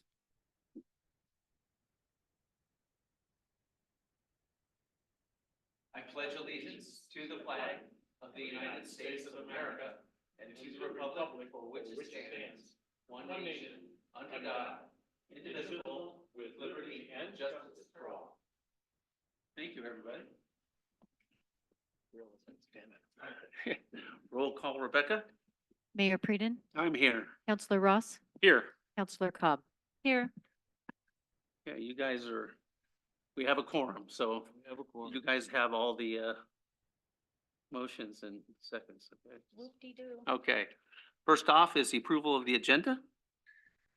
I move to approve the agenda. Second? We have a motion and a second. All those in favor say aye. Aye. All right. Visitor communication. I have one from TJ McKenna. Welcome, TJ. If you could give your name and address, that'd be great. And if you could keep it to about 3 minutes, that'd be awesome as well. Thank you. My name's TJ McKenna. The mailing address that I was given, I live on a ranch, is 13895 Bishop's Cap and Sisters. I did keep this at 3 minutes, so I won't go past my 3 minutes. I've been practicing this speech since last Monday, so I'm ready to go. Thank you for the opportunity to let me speak this evening. I truly wish this was on better terms, but I'm blown away by the series of events that have taken place over the past few weeks. I'm not hesitant to speak up at all, and I have nothing to lose, but this city and the citizens have everything to gain from this experience. It's beyond unfair that you have a negative opinion of me because of the choice every one of you made. The hatred that Mike is directing towards me is because of his own doing, not mine. Dr. King said our lives begin to end the day we become silent about things that matter, and I will not let this issue get swept under the rug. This town deserves to know how I was ignored. You all chose to ignore me. You cannot get around that. Life is all about choices, and you have to live with those choices. I had a minor issue, and I tried emailing every one of you on May 28th. Not a single person on the council decided to respond to me. Why? Is it because I'm an outsider? Is it because you don't respond to citizens' concerns? You're elected to serve the people, not ignore them. I've been hearing that we need citizen involvement, and I'm trying my best to get involved with the city. I patiently waited an entire week and then reached out to you all again. I added Jordan and Carrie to the email chain and sent that on June 4th. Side note, thank you, Jordan, for responding to me the next day. I appreciate that. Mike, you did email me back too after Jordan had emailed me. I responded again a week later on June 11th, and I'm still waiting for anyone else on the council to respond to me. And then we get to the most embarrassing and pathetic part of all this. I attended the Civic Leadership Initiative last Monday, June 17th at the fire station. I finally had a chance to speak with Mike in person, and I was hoping to have an adult conversation and maybe get some questions answered. He said he will not be talking to me, and then he emailed me twice. It's a lie, Mike. You emailed me once. There's really no reason to lie about that or anything in general, to be honest. I find it ironic that in your email, and I quote, "I hope to hear from you in the future." Typical politician, and this town deserves public servants, not politicians. And I can't make this up, but it gets worse. Mike left early, and I went outside to see if we could talk real quick in private. He absolutely exploded and threw a temper tantrum that I haven't seen since I taught elementary school. I will not repeat exactly what Mike said, but he told me I'm the worst person he's ever met. He threw in the F word, and I'm not going to repeat it. My jaw hit the floor, and the first thing I thought of was that there were kids across the street playing at the park. What kind of person does that? Let alone the face of this city. If that's how you're going to treat me, then I'm asking you to resign from your position effective immediately because you are a disservice to this beautiful city and all the wonderful people that live in it. We deserve someone that is willing to work with people, someone that cares about people, and someone that understands the position, and you, sir, check none of those boxes. I will continue to serve the community behind the scenes and let you all figure out what the right thing to do is. Thank you. Thanks for your comments. All right. Next up is the consent agenda. Mayor, point of order. Could I make a comment relative to what he said? He's gone. Can I still make a public comment? I guess. I mean, you have a microphone. so- I did respond to him, and I encouraged him to contact Jordan, which he did. And so I'm really sorry he feels that we weren't responsive, but it looks like three of us were. So I just want to make that record clear. And one of the other point of clarification is that typically in these meetings, we do not comment when someone makes the presentation. We comment during our public comments at the end. And we also have kind of an unwritten rule that when we get the correspondence that all of us received, which was somewhat belligerent, I might add, that we send it to the city manager and ask the city manager to respond for all of us, because it's important. We work with the city manager works with the staff, and that's the individual who should be making the public comments on something like this. That doesn't mean that if he approached me on the street, I wouldn't talk to him, I would. But the simple fact of the matter is we make those replies through the city manager. And he felt that we were slighting him. We weren't. That's just how it works. And it's been that way with every elected office I've been in for the last 15 years. And he held elected office in another state. And he had a staff that did that for him, but it's the same thing. Okay. So let's move on to the consent agenda. I move to approve the consent agenda. Thank you. Do we have a second? Second, sorry, I forget what you're doing. Waiting for somebody else to do it. I get it. We have a motion and a second. All those in favor say aye. Aye. All right, on to council business. First up is a public hearing and consideration of resolution 2024-17, a supplemental budget. Director of Finance, Joe O'Neill. I'm going to open the public hearing. Yes, thank you. Thank you very much. So this is our first supplemental budget of the year. We kind of saved it up to present this all at once, so bear with me real quick. And I'm going to be showing my screen again. Woo-hoo. What? Yeah, it's happening. Please let me see a spreadsheet. Come on, Joe. Oh, there is one in here on the Okay, good. worksheet. There is. It's not a fancy one, but it's there. Thank you for your patience on that. So I'll just go through the funds that the supplemental budget pertains to, and then feel free to ask any questions, while I'm presenting anything. So the first one is a general fund. There's two supplemental budget items for this. The first one is pretty basic. It's actually just the adjustment to the platinum membership from Economic Development of Central Oregon. We had in the budget $7,500. It was actually 10,000 that we learned, greater than halfway through the year. So the first one's to adjust for that. The second one is for Explore Sisters and the lodging tax. Initially in the budget process, we had about $350,000 allocated for that. And that was more or less the restricted amount on the 8%. The extra 0.99 is what the supplemental budget is for. So it's about another $45,000. And it was basically just kind of a reevaluation of what the agreement was. And so we did make that adjustment, if you'll remember, in this year, in this budget period, or for 24-25, the next budget period. So that is a general fund, supplemental budget items. And let's see, now we have a couple other ones. Sorry, scrolling here.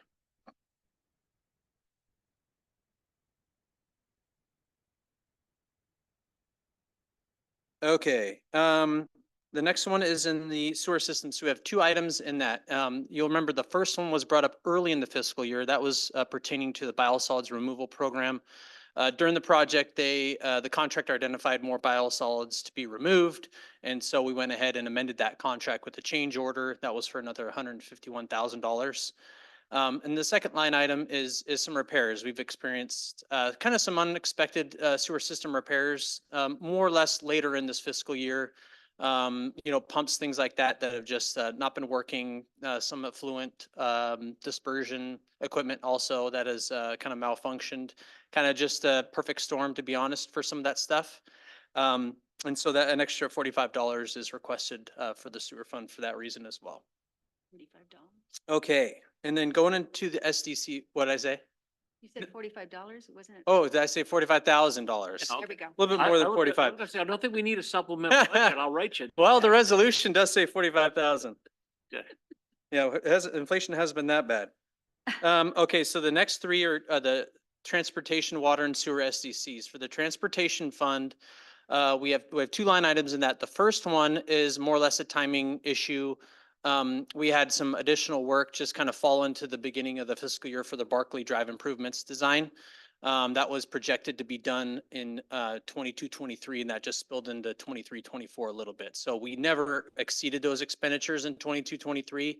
And so those just kind of spilled over again into 23-24 in the early part of the fiscal year. And then the second thing in the transportation SDC fund, and in addition to the water and sewer SDC fund, is the return of some SDCs that were paid back in 2014 for a hotel located on Hood Avenue. The applicant paid those fees, paid the permits. all those things are not going forward with the project as of this moment. And so we're advised that we should return those funds to them. So a little unique, and you'll see on the worksheet, and I consulted with our auditors on this, you know, STC funds don't have a lot of different line items like our other funds and departments do. And so they said it would be okay if we actually reduce the revenue for those funds. So instead of having, say, $200,000 of revenue for the water STC fund, you'd only have 100,000. So it'd be just less. And so it's not going into an expense line item, it's reducing revenue, which is kind of a funky way to do it, but that's what was authorized by the auditors. And I think that is it. The total of that is about $200,000 split up with those three funds. Okay. So other than that, that is all that we should need for budget appropriations for the end of this year, which is Sunday. Does anybody have any questions? No staff? Okay. Is there any public comment on this? None. Okay, I'm going to close the public portion of the hearing. On to council discussion. Does anybody have anything they want to say about it? No, It seems pretty. pretty cut, right? straightforward, yeah. Yep. Hate to Right. give the STCs back, but I understand why. So, Yep. order. Sure. I think we're supposed to move to approve adopting the resolution by title because we don't have the whole resolution here on our sheet. I don't think so. We don't think so? But- 'Cause usually the amount of money and stuff The- like that is listed yeah. in the whole thing. It's in the resolution. Yeah, it's in the resolution. I think we're okay.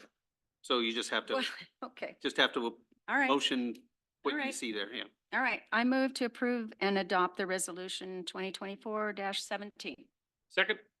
We have a motion and a second. All those in favor, say aye. Aye. There you go. Next up is a public hearing and consideration of resolution 2024-18, amending the master fee schedule. I'm going to open the public hearing. Joe, again. Yes, thank you. And another item that you see this time of year. So we've got several different items on this one, so bear with me. A lot of them you're familiar with already.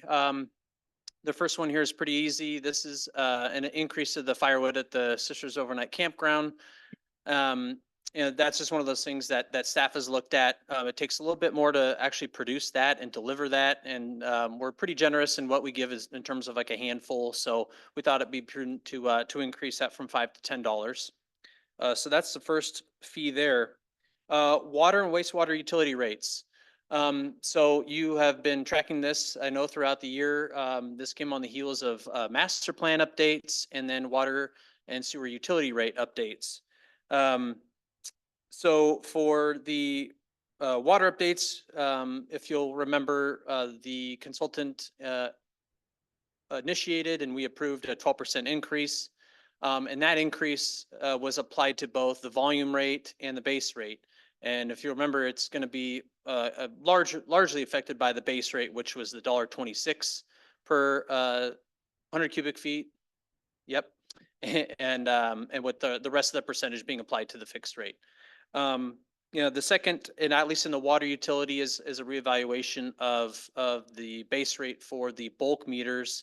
Historically, that's actually been fairly low, and this time we evaluated and realized that we're going to make that, you know, in congruence with the other 3-inch meters, which is what those bulk meters are in a sense. And then lastly, the sewer rate will go up to, or 4% of an increase for that per EDU. So that is it for the utility rates. Let's see, the refuse rates. If you remember, Republic came to you with the proposed 1.5% increase for their rates. Those are all included. There's that long table, if you notice, in the master fee schedule. You know, the important ones are those residential rates that'll affect a lot of our residents, of course, more. But you also have the breakdown of the commercial rates, you know, for different volumes of carts and different frequencies of time, things like that. And then lastly, I believe, is the SDC rates. Yeah. And similar to the utility rates, we had master plans and an SDC study was conducted. So the big change there, at least, was the park SDCs. So the park SDCs are going to be assessed based on dwelling unit. So you'll see it was about $1,900 per dwelling unit, for a dwelling unit, and that means if it's a duplex, it's, 3,800, triplex, so on and so forth. And then you have the 3,676 per single family house. And all these were presented in those master plans that we saw prior, and the rate updates that we saw prior. And yeah, the water and wastewater rates were revised per those plans as well. Okay. Any questions about that? Nope. All right. Let me ask if there's any, if we can, we have any public comment? No public comment. Okay, I'm gonna close the public portion of the hearing. Time for council discussion. None. Mr. Mayor, I move to approve and adopt resolution 2014-18, Second. the last resolution of the current fiscal year. We have a motion and a second. All those in favor say aye. Aye. Aye. Good job, Joe. I mean, we worked hard all year on those numbers. It's like, It's like the budget. There's a lot behind those numbers that, the spreadsheets don't do it justice. well, and I think the people that don't follow along with city business just wouldn't have any idea that we've Working on it. worked on every one of those numbers to the penny, Yeah, there's a to lot the of, absolute penny. And don't we wish that our state and federal governments would do the same? Just once, just 1 year. But anyway, enough said there. On to other business. Thank you, Joe. You're welcome. That's all I got. Is there anything else for other, Unless you're gonna do Staff- staff comments I can and hang out up it's up here? to you. Would Or you like come to hang back. out, Joe? And I haven't checked any my up- steps, so do you have any I updates on finance? I just have a couple. It'll be Okay. very brief. Had the annual insurance update with our insurance agent, Brown and Brown. Really favorable. We came out a lot better. We expected about if you remember, about a 23% increase for property liability. It ended up being about 5%. Largely because of, we had the appraised property values kind of effective last year. And believe it or not, we don't have a lot of claims. So our modification rate kind of for our claims is down. So that is favorable as well. And then workman's comp is also pretty close to what we expected for the budget year. And then URA financing. So just a little update on that. We have a term sheet from the bank and we're analyzing that. We've got a meeting actually with one of our consultants to kind of review some of that language. So we're moving forward on that. So we should have those funds available actually fairly close to the beginning of the fiscal year.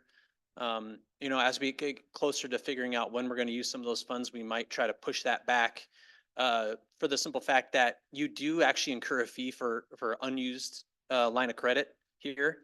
And this kind of financing, which is a little unusual. I haven't really seen that before. And it's not a lot, but it's some, and it all matters. So just a lot of little things that we'll take a look at when we look at that term sheet.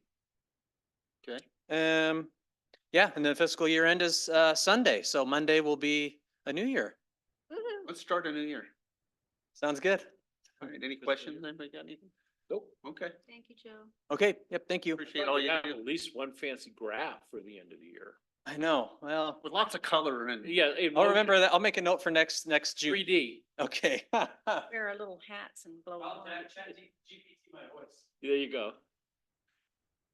Yeah, just to add on to that last item, on the master fees and charges, the council did adopt the resolutions for the rates and the SDCs already too. So Yeah. in some ways you're double adopting.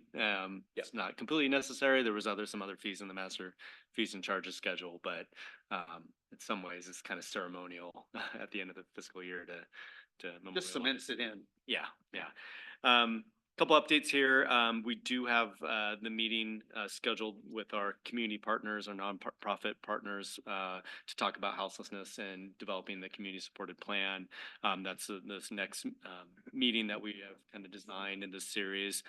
We've invited the County Behavioral Health, the Ranger District staff, the Community Leadership Initiative, Cold Weather Shelter, VAN, and several churches to that meeting. And I think it's July 10th. A couple counselors were invited as well. Oh, Friday, I'm attending the Land Conservation and Development Commission. They're in Central Oregon. Part of that is listening to community members, but also local government officials as part of their agenda. I think it's 2 or 3 day meeting. I think Scott was planning on attending that too, but this is our opportunity to kind of talk to the commission about issues that are important to us. I think water will be a topic. And what do you know? Growth and affordable housing and UGB expansions, I'm sure will all be, part of the roundtable discussion. So I think that's Friday midday. Lot of events, of course, going on right now. June 28th, we have the Sisters Makers, their open house. They got the art walk and live music going on and stuff. And so that's on just Friday. Yeah. Wow. End of June. And then I think the Sisters Community Garden Group had sent an invite to counselors. Hopefully you saw that by email. I didn't see that. That's for their public meeting at the library on the I 29th. got a notice on when they were planning on doing it, but it didn't look like an invite. I mean, if I were in town, I would go. I'm not in town, but it was never like, "Dear Councilor Ross, Oh, yes. drag your sorry hind end in the door and listen to what we got to say." No. I think Mimi was sharing information. Yeah, exactly. about It was membership and information, stuff, yeah. But in Yeah. there it said, the meeting coming up on the 29th. It's not like it's required attendance or anything. I think it's a chance for the public to understand more about it. And so that's on the 29th. And of course, we have the Big Ponderoos coming up this weekend too. So that's at the Village Green Parks already being set up. So Exciting to see. town will be popping. Popping and a popping. You may have gotten a few comments. I know staff received emails. Music was a little loud this year during rodeo. I don't know if it was the wind direction or the decibels. I know DCSO probably fielded some calls besides just the fight that broke out. But just so you're aware, I'm sure you're aware of our noise permit system, and establishments can have 2 per year that go beyond the 10 p.m. But the rodeo weekend and the folk festival weekend is not a part of that. Music otherwise has to be turned off by 1 a.m. Decibel limit is 65, I think. But I think it's just something that, the council might be aware of as the town grows, as we get a little more dense, these events happen, new people come into town, they hear things, just getting accustomed to that. But something that also we take into account every year as we review these permits of how we gotten complaints, and is it getting too loud, and are you doing things like making sure that you're keeping things under control, whatever. Who's the keeper of the sound monitors? Do you carry them? No. I have one on my We watch. we have them the city owns one, right? Don't we own something that Yeah. measures decibels? And my watch measures decibel. Just call me up. Okay. I'll go stand in the back. We'll wake you up at 2:30 and Yeah, it does. send you There's up probably there. an app on the phone you can get now. Yeah, there Who is. knows?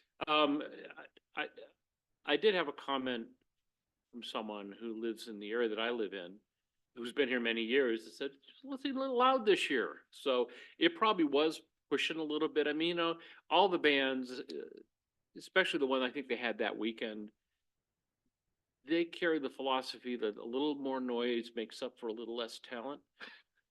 I'm not saying they weren't talented, but it's kind, you kind of want to rock and you want to stomp it and you want to just crank it up. So I didn't hear the band myself to know whether they were talented or not. But Jimi my point is Hendrix that, tribute? yeah. you Was can- it it's true. if it was cloudy those nights, it would have brought the sound. It was clear. I think Or it was was a it nice clear? weekend. It was I a think nice weekend. We've had a couple in the past where it can get cold, in that Yeah, time of areas, year. yeah. And, But what I was talking about was sound bouncing off the clouds. oh, yeah. Yeah, it was clear weather. Get So I think noise. it was pretty clear. Yep, it was. And, rodeo weekend was sort of warm. So what we'll do is give that feedback to the establishments, let them know, and, hopefully get them to stay within the confines and maybe work with the bands and make Little sure that, gentle reminder. yeah. We want people to have fun, but, I heard Something at music, 10 I p.m. heard at music 1 a.m. Sunday we night could- this weekend, Yeah, I which did I too. thought it was quite unusual. I didn't know we had. There's a music. lot more music going on this year. And I think it's Yeah. okay. I just was Yeah. surprised that, it's Sunday night. That's usually like the quietest night of the week. Wide World of Disney's coming on, Yeah. or is that the old days? Anyway, I heard a little bit last night too when I was out in the backyard Yeah. barbecuing. So Anyway. it kind of comes with the it's territory. summer, man. It's, the sun doesn't go down till 10, Yeah. so. I just wanted to, and then finally, touch on a little bit about the public comment and, more about email protocol is something maybe council, we could talk more about in another venue or workshop or something, but, yes, typically council will forward things to staff if you are emailed directly, so we're aware and then we can respond, especially on technical questions, policy related issues, which I don't believe this really was, but policy related issues, you know, often one counselor or often the mayor might respond on behalf of, you know, the council, the kind of, you know, it's not really efficient or productive for every counselor to, you know, respond or even get into deliberations over email, that way, so it's more, you know. And I think common that's, practice to have one person respond. that's the purpose of trying to steer things to you so we don't get into that back and Yeah. forth. And inadvertently create a problem. And, you know, I guess I could have responded, thank you for the note. That seems to me almost as rude as not responding, but and I'm also wondering if when you respond for us, you can say on behalf of the council, and I'm replying to you on behalf of the council or whatever, so they know that Yeah. or at the request of the council or something, but I don't think anything we said or did would have made this individual happy. I mean, he was right out the gate was unhappy and he missed the deadline. As far as I'm Well, concerned, it that's was the end of the story. It was a, Doesn't make any difference why he missed was an the odd- deadline. it was an odd circumstance. He had it on time, but he couldn't apply the signature. And he came and the gal said, it's okay, you know, it'll be all right without the signature. And then he found out that he had to have the signature. And so then he felt like he got jilted. Well, I don't think that's, any excuse for how he's conducted himself, though. well, that may or may not be the case.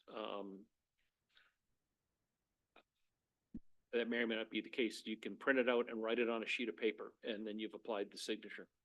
So, you know, it's, I don't buy that. I saw that same reason, and, you know, I deal with this all the time. I write with my finger. You can't read it, but that's what I do, or I print it out and I write it with pen and pencil if I need to. But it's, I just think that the diatribe was uncomfortable and unnecessary. And, I think frankly indicated even more so that you guys made good decisions when you interviewed. So in to that point, we had a lot of great candidates for that position and a lot of, you know, I know there's a lot of interest in the UGB, but there's a lot of other ways to get involved with the city. We have boards and commissions, you know, we accept applications, you know, typically on an annual basis, but there's usually vacancies. It's a great way to be involved. You know, elections are coming up. I mean, there's plenty of ways to be involved, other than just the UGB steering committee. And even on the UGB process, there's a lot of ways to be involved outside of the steering committee process too. Yeah. And I think when someone says, well, you didn't do it because I'm an outsider, I didn't know. He could have lived for 50 years for all I knew, until I looked him up on the internet. Okay, Scott, community development. Follow that up, Scott. I'm gonna try. I looked you up on the internet too. Good night. Thanks, Lieutenant. So, we already gave you a good amount of updates on three of the projects that we're working on, at least, in the workshop. And, I was gonna touch on that land use, leadership roundtable, but Jordan beat me to the punch. That's fine. I'm not worried about that. Update on the short-term rentals. I went to the planning commission last week and that's okay. This one's okay. You have to leave. You never know when to, You have to cancel the meeting. You've got to recuse it. you never know when to plug your ears these days, do you? Oh, boy. So that one, went through public hearing, passed through planning commission, and after, good deliberations, they passed it, as proposed. There was one, in dissent. It'll go to you guys in, August 14th. So unfortunately, a big gap due to only having one council meeting in July, and then, having the tourist commercial, in between. So, but we're making progress.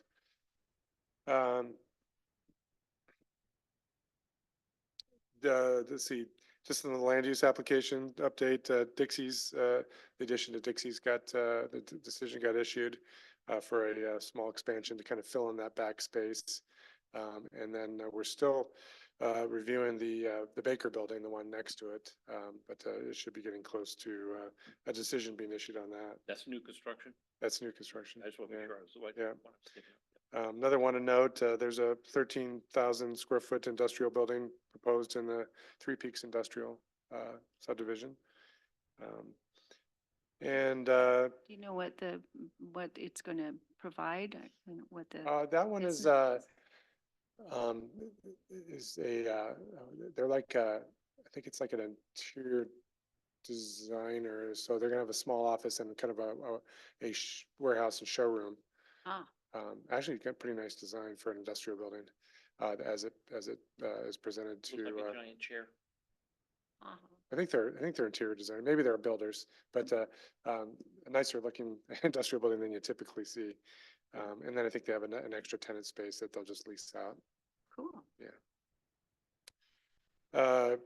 We've been meeting our Dark Skies Committee, consists of, Rima Givet, Ron Thorkelson, Scott Humphrey, from Explore Sisters is on it, and then, just recently added, Sue Stafford, to it. So, getting a good group of people to help kind of, because it takes a lot of work and, to get all this information that's required together. And it's nice to have some help, from, citizens who are gung ho about it. So our goal is to get a draft of the application submitted to the IDA group by next week and get some feedback on it. So Just don't keep us in the dark. I knew you were going to work something in there. That one's ripe for jokes, isn't it? You were startled, weren't you? He's reaching for the stars. Okay. What else, Scott? What else? Any more? Right, man. All right. Bag full. Out of your system. That's about it for all, as far as updates. Okay. I was approached by one of our constituents on SDRs recently, and he was interested to know if there was any, I don't think there is, I told him, but if there was any distinction between someone renting a room as opposed to someone renting their house. And the reason why he was wondering about it is if you're renting a room and you're in a house in a neighborhood and you are an SDR, but there's other homes in the neighborhood who are like this person who had a son, the son's gone, he's got an extra room, he lets it out periodically, and he's feeling like it's not fair to the other neighbors that they can't do the same thing in their own home. And I was wondering if we would consider that that's very different than someone who rents a whole home with 4 or 5 people and a couple of cars come in, for whatever time and just maybe disturbs or doesn't disturb their neighborhood. But someone coming into your home in a room is far less likely to be a disturbance to the rest of the neighborhood. In fact, that was a common point we heard from the planning commission meeting the other night, is that they see that as a very different type of short-term rental than renting out the entire house. Yeah. And, they thought that they were maybe thought about adding a provision and recommending that we add a provision to address that. But we kind of decided that maybe as a topic for, if there's support Later from version. council, a later revision. I think there is language I've seen in other words about owner occupied sorts of things. I mean, it's the concept is there.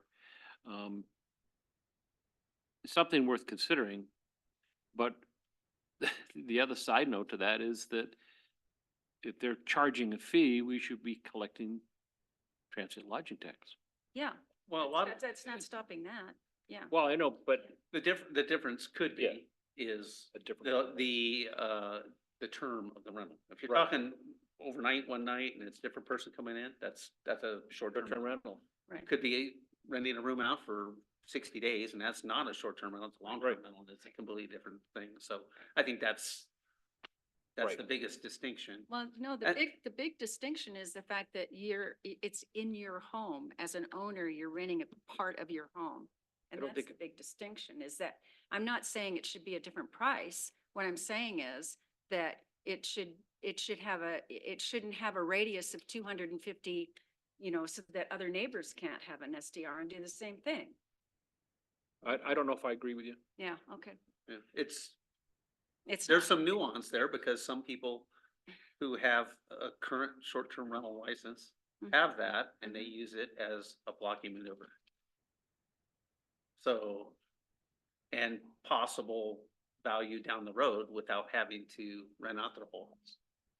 Does that make sense? Yeah, that made sense. So there's a lot of nuance. Anyway, there, I was and just think- sharing another person's. No, I Oh, I appreciate that. Yeah. Yeah. Yeah. And I think that I also appreciate the thought that, you know, you guys have been talking about it a while and you've come down with a list of things and that one just hasn't made the list. And there's always room to change this. One of the reasons we got into STRs again is because when we first did it 4 years ago, before you guys were even on council, we were like, hey, we can always return to this and Modify it. modify it and change it up. And since then, I got a short-term rental license and that's why I'm not part of this daily discussion about these new Well, new you can rules. discuss it, you just can't vote on it. Well, you know what I mean? Well, in some cases you should. I'm trying to be as above board as possible and If let you look at, everybody actually, know. if you look at if you really look deep into the state ethics laws, even participating in the discussion could put you in an ethical, difficult, given he's the mayor and things like that. Huh. It's, recusal at both levels is the smartest thing you can do. Yeah, I think, you know, again, thanks for letting us know that that was a topic that's been brought up and discussed and, You're welcome. you know, not on, you know, both of you, obviously, you bringing it up and him giving his, opinion on it. So, anyway. Well, it sounds like somebody else brought it up too. There were several commissioners that Yeah. were supportive of that concept. And some cities have Yeah. regulated them that way, where Yeah. owner occupied is treated different and a different pool than, you know, standalone that may even have different concentration buffers and things like that. So that's something we can look at. The city of say Bend, the later. city of Bend also has a different threshold for homeowners who want to rent it out like 30 days or less. Like Uh-huh. if they're using it while they're on vacation, Uh-huh. there's a provision that they can get a license and that's not subject to the concentration limit either. Not saying that we need to do that or should do that here. It's just, there's different ways to Yep. skin the cat. Manage it. And the last thing I'll say is, well, sometimes we have to also consider how much does it cost and how much time there is in the administration of some of these programs. The more complicated we make things, it could create more hours for the city to run things You than don't they need to actually sleep. have. What's that? You don't need to sleep. Yeah, right. We got you for 24 hours a day. I've got a nightly rental over here. So.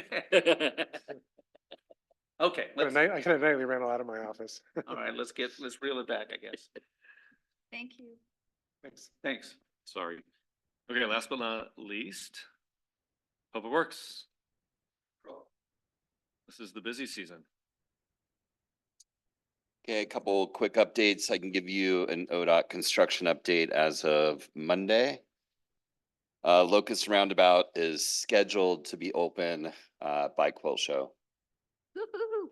but the construction staff is very cautiously optimistic about that. So due to cure times with concrete, but it's on the schedule to be open for Quilt Show, but they've already reached out to the Quilt Show and told them not to expect it to be open. Even though it'd be really nice if it was with that amount of traffic, but that's what they told me. The 242 paving project, they started up at D Wright and they're working down towards town. They're looking to be at the gate by July 3rd and then have it open on July 4th. So they feel good on that commitment and they'll take off from there and head down into town. And they said they'd be pretty much paved out within a couple weeks of that July 4th weekend. So it'll go pretty quick. We got the final results from the ODOT speed zone investigation out on Highway 242 that we wanted to do with the opening of the new elementary school.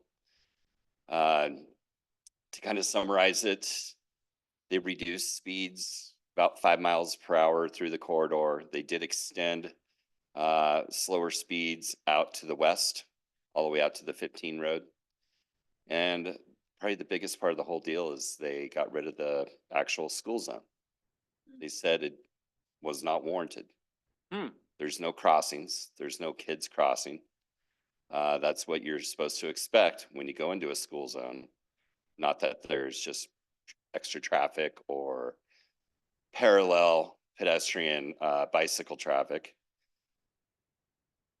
we weren't really happy about it. School district isn't really happy about it, and ODOT's standing firm on it. So that's where it's at. Do we have quite a few kids riding bikes up and down that? They're using the multi-use path on the, would be the north side of Highway 242, Okay. which is fine. Yeah. They're saying they're not crossing. And the school district actually said that, they really don't have a lot of foot traffic coming out of the Edgerton Road neighborhood. That's So- all well and good until school gets out or Yeah. every morning when everybody's going in and out of there because we love to drive our kids to school in this. Is that a decision made regionally here with their new administrator? Or is that a state decision? Because I can point out numerous, Walterville School on Highway 20, on Highway 126 going into, I worked at that building for 30-some years when I worked for the district on and off. It's got the flashing yellow lights, school zone, speed drops. Nobody crosses that road there. And that's on a major highway and it's got a school zone on it. And Yeah. it's no different in my mind than 242 in terms of So what I how close heard, the school yeah. is to the road. Yep. So, we've had that school zone in place forever. And so just out of this request is going away. That's gonna blow people away. So the corridor down through there is now 40 miles an hour outside of the school zone or the school hours, and it's gonna drop to 35, I believe, all the way down to Hood. So, Hood to past the bus barn there? well, 35 from Hood up to just past McKinney Butte. Okay. McKinney Butte will be a school zone. McKinney Butte is a school zone and will be a school zone. And then, That's Because we have multiple crossings through there. yeah, so you got the schools on either side and everything. And then the school district has been contemplating doing one drop off for busing, right? Right. And that would be at like the elementary school. That's what they're talking about, I've heard. Yeah, I'm just thinking about the pattern of kids movement, would be directed off of 242. It's gonna be oriented towards the elementary school, middle, high school, McKinney Butte. I think the middle school is the problem, all the ins and outs between 8 and 8:30 and You're talking about. 3 and, well, the buses, if the buses are just going into the elementary school, is that still, that's still 242, right? The main entrance there? To the middle school, yeah. I mean, the new elementary school, or is their main entrance off of McKinney Butte So the main drop off is off of 242. for the new? But there's entrances, there's two entrances on McKinney Butte. Okay. So I have the speed zone study report. I'll forward it to you guys. Probably a good idea. 'cause Feel we- free to react to it, send concerns, questions, and I can forward them to the traffic manager at Region 4 who made the decision. Based off of, I don't know, state statute, hard to say. So So let me Yeah, make 'cause- sure I understood you correctly. The bus drop off for the elementary school or the middle school rather is on 242? mhm. Yeah. Yep. Wow. The It's the middle entrance. Yep, middle entrance. And then there's Well, 100, that's a reason right 150 there parents to there have every it be morning a as school well zone. at night. Maybe we just Wow. need to. I was take the suckers surprised. down for a couple Yeah. of Yeah. weeks. We don't let them paving and stick the suckers. But I didn't want you guys to be surprised when Yeah, you saw it go same. away, You because you know. will hear about this. Yeah. So Yeah, I'll keep you guys involved with what I hear. Yeah. So you guys are in the know. thank sure. you. That's gonna be, Woo. that's gonna be hot on Facebook. Oh. I'm just gonna say it. Or neighbor. But the city school zones on McKinney Butte will Yeah. be Fine. in effect Plus all the as they are improvements we're gonna today. be doing and stuff. Right. Yeah. Right. Okay. Okay. With that, McKinney Butte Corridor Safety Project is out to bid right now. Bids are due back by the 9th of July. Due to timing, trying to get the project substantially complete by opening of schools, we're going to go ahead and take a little bit of a risk and bring that to you on the 10th, which is only a day after bids are due. The risk is if we get appealed. Ah. And I've had one appeal in, 20 years. So, and if it does get appealed, then we got to settle the appeal and we'll bring it back to you. Yep. So. With that, public events, Jordan mentioned Big Pondaroo. They're setting up now. Got the Friday night community event and then Saturday, Sunday. And then we got the 4th of July Fest at Village Green as well, which is going to be early that morning and wrapping up about 1 o'clock in the afternoon. It's gonna be busy down there. It'll be interesting to watch it go down. And it's new too, so it's gonna be. Yeah, and See how it's, many people show, you know, and it's gonna be busy. Yeah, I think. both us and the organizers are kind of treating it as kind of a gap year. I think ultimately they want to have it over at the new SPRD complex. So we'll see how it goes. And then we got obviously Quilt Show on the 13th of July. That's going to be on Hood Avenue again, really same as usual for the past 2 years. DCSO is going to be manning crosswalks on Cascade. That's worked really well. Yeah. So we're going to continue with that effort, and we're making a couple adjustments to traffic control, staging, that type of deal to try to more just try to people that park in there, help them get out, you know, if they're not event attendees. So, and that's on Hood Avenue specifically. Yeah. And then we got the farmers market, which has been wildly successful and busy every Sunday. So it's an event that we have to manage every week. So it's a lot of people moving onto the park, occupying the park, you know, filling garbage cans,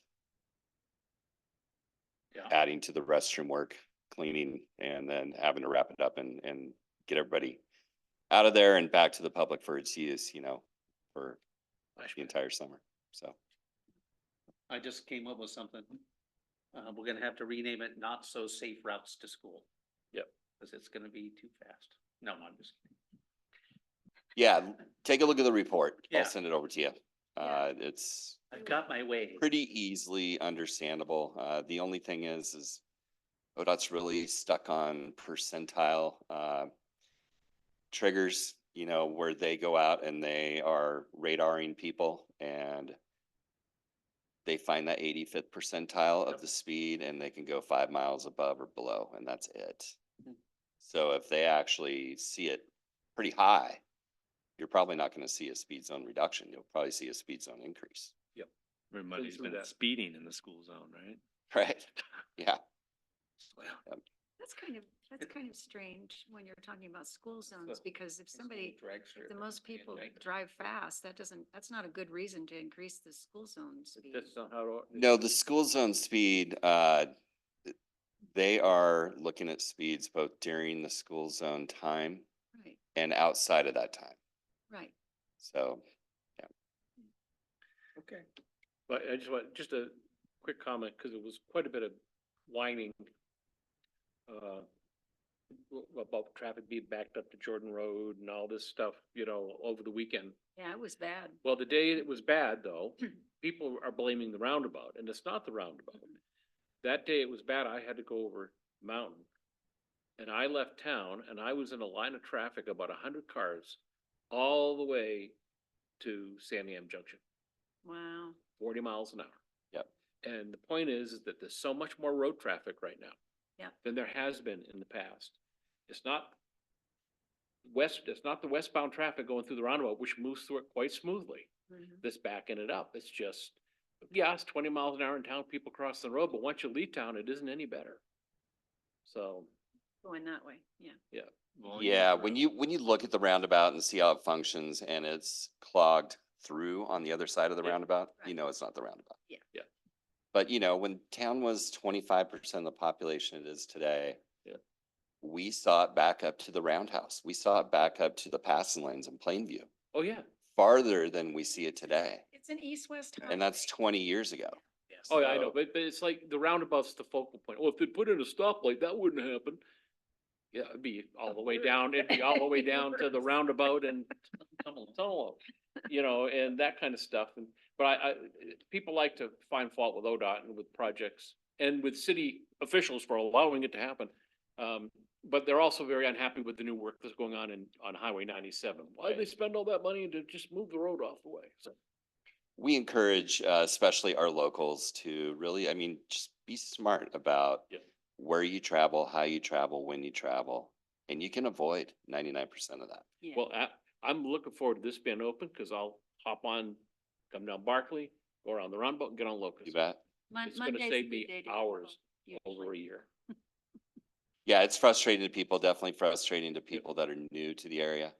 But we've seen traffic volumes increase all over town, from Timber Creek to Pine Meadow Ranch to Saddlestone Jefferson. to South Side. I mean, everywhere. It's just more and more trips on the road. So it's kind of the, Jefferson was a motorcycle route over We, the other we day. we All just needs have to be. stop Yeah. having babies. That's all we have to do. You have to ban Waze. Waze is the ones that send all the people through the neighborhoods when the traffic backs up. Alternative routes. Yeah. All right, thank you. All right. Okay. You got anything more? What about from We- your office? We can ruin your evening even more. That's it. That's it? I think, Okay. yeah, gave the report. Carrie's at a conference right now and we should be back tomorrow or Friday. So. Okay. All right, you guys. I just have something real brief. I sat in for Jennifer at the SCED meeting. And it was interesting. It was over at the Makers Building. And they're getting off to a little bit of a slow start there, I think slower than she'd hoped, but it takes a while to build momentum. I think the articles in the Nugget today are not going to hurt. They're going to help, I believe. Because a lot of people just really wasn't aware of what it is and what it was going to do, and the open house will help. I'm a little concerned they're having it during the Big Ponderosa. There's going to be an awful lot of cross-pollination going on. This weekend's a mess, not just with Big Ponderosa, but also with some of the other events that are happening. The open house for the garden is right in the middle of all that too. And so it'll be interesting to see how that all works out. But essentially the real news that came out of it, other than the sorts of things you hear, is that we have a new representative on the SBDC. And her name is Jennifer Dye or Jennifer Gould. I'm not sure. She's getting married this week. And she wrote both names on the card. The name she had then, the name she's going to have. I'm not sure which is which. So Jennifer will work. And I believe she's taken as probably Maxine's place or something there. But she's a sister's representative on the Small Business Development Center net out of. I think That's Eric's all. the guy to, Eric's the guy to add. Eric's the guy that knows it. Yeah. She had a lot of good things to say. She's really interested in keeping the. She feels she has access to a lot of funding sources that she can leverage to help us out here with some of the things, childcare and the usual things we've been talking about. So she's making that same kind of noise, and we'll have to see how well she comes through on it. She comes out of Washington State, and is highly recommended. Was promoted there, and then was proposed to from somebody who worked here. So she quit the job here and there and came here.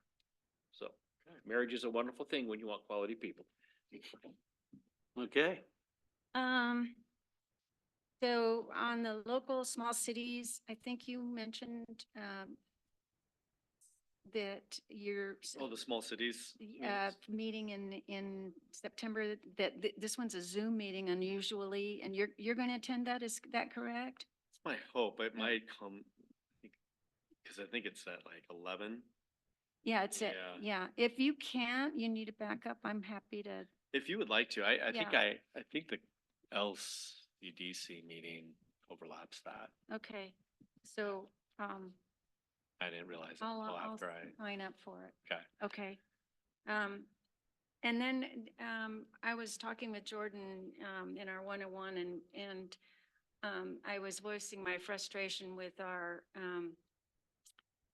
to me, over the last year and a half or so, it seems like we really don't really have a lot of time for deliberation. And I'm hoping that maybe for workshops that we know are going to have quite a bit in them, that maybe we arrange to have them on the day before the meeting so that we have a little more time. But then the rest of the time, when it's a short one, we can just have it like we have been. But I just would like us to considering doing that.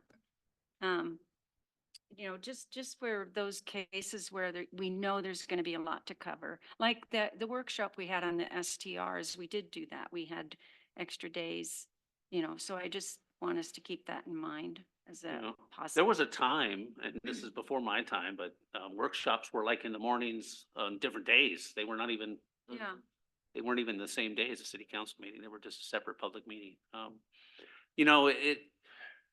I think, in general, it's just indicative of how busy the city is because we've grown and there's just more to work on. And I think that there's probably some consideration of thinking outside the box, how to fit more meetings in somehow. It does place a burden on staff and it places a burden on volunteers, obviously, but if the work warrants it, I think that it's always good to think about, is there a way to make meetings shorter? Because we're at 2.5 hours now, which isn't bad. But at the same time, if we're reducing, quantity, or we're increasing our quantity, but reducing quality, that's not good either, right? So I don't have the answer for sure, but I think we always have to keep that in mind. I think that It's definitely a fair question. I can't speak to why it's this way, because it's been this way since I've been on. I suspect it's a number of reasons, people wanting to have their meeting all at once, and also it's better from staff's perspective in terms of having to schedule not being home one evening. And with a lot of our staff living not in the city proper, out on Camp Polk Road, which they'll never be able to get on again once we're done with the roundabout. I think, we're trying to be sensible and think about the staff's time as well and the time that they have to put in. But it's not a bad idea, and it could be that we have to have these at some other time. I think that the other thing that comes to mind, though, is this is probably a more appropriate discussion to have in January when we sit down and we do our planning for the next year with our new council members, whoever they may be, and look at where we want to go and what we want to do. I mean, we could set it, if we think we need to set it up now in order to not get, if we want to use the collective wisdom in the room that of people that have been on here for quite a while and set something up that we know works, then we should do it now. If we want to involve the new folks, we should wait and do it then. And that's a balancing act. And I don't know which side of the scale I'm on Well, that. and on that, I don't know that the new folks would really know. Well, but it's a time commitment too, so. Yeah. And there's gonna be at least 2 new people. At least 2, yeah. And we have no idea what their backgrounds are gonna be or anything yet. But it doesn't mean it can't be a goal, and I think it kind of falls under good governance. Yes, I do too. About, let's just make sure we're being, we just want to make sure we're not leaving stuff on the table by not Yeah, discussing. and I think all I'm suggesting is that we have sort of a policy that if we know that there's going to be a lot on our plates for a workshop, Mhm. then that's when we consider having the meeting like the Tuesday before, during working hours. Mhm. Something like that. That's all I'm suggesting. Yeah, I think what we do is we allow staff and, Yeah. Jordan and Yeah. Carrie and Rebecca to kind of figure out, okay, we've got this many items on the workshop. Let's Yeah. get it fitted in. And I think you guys do a good job of that for the most part, Yeah, it's a moving there's target. no though. there's no perfect way. It all depends on the appetite of the council to add more meetings. I appreciate the concern about staff, but we're here for you and we'll make our schedules work to be able to meet. Let's have more meetings then. We've added meetings before. We have a meeting every Topics, night but from 7 to 9. Yeah. I think what we want to respect you and your decision-making capacity and everything is that meetings can get long Yeah. if we're starting at 5 or even starting even earlier sometimes. And then you have things on the regular schedule. It can go on. And by the time you we've hit been a here- 4-hour point or something, your ability to critically think and ask questions and stuff. We've been here till 9 o'clock in the last few years, but there was years ago when 10 o'clock was kind of on the regular, depending on the topic and depending on who's running the meetings. I give myself a little credit. I run a pretty tight meeting. I try and keep everybody on topic as much as possible. Notwithstanding the last half an hour, I apologize. But It's gonna unravel at the end of the meetings. but it's kind of nice not to have a frenetic meeting like we have so many times. Today's, we're still going to get out of here before 8 o'clock, which is great. So That is. So I have think one that- last item once we're done with this. But I do think it is a good topic for goal setting when you can set aside time on that agenda to talk about logistics with council, what's working, how do we structure these meetings? Do you want to add, every one a month. one a month is just a workshop, and we've talked too about just the queuing up that happens when you only meet twice a month and you have to hit a workshop and then you have to hit a council meeting. It can push things for a month because you're just waiting till the next slot. Yeah.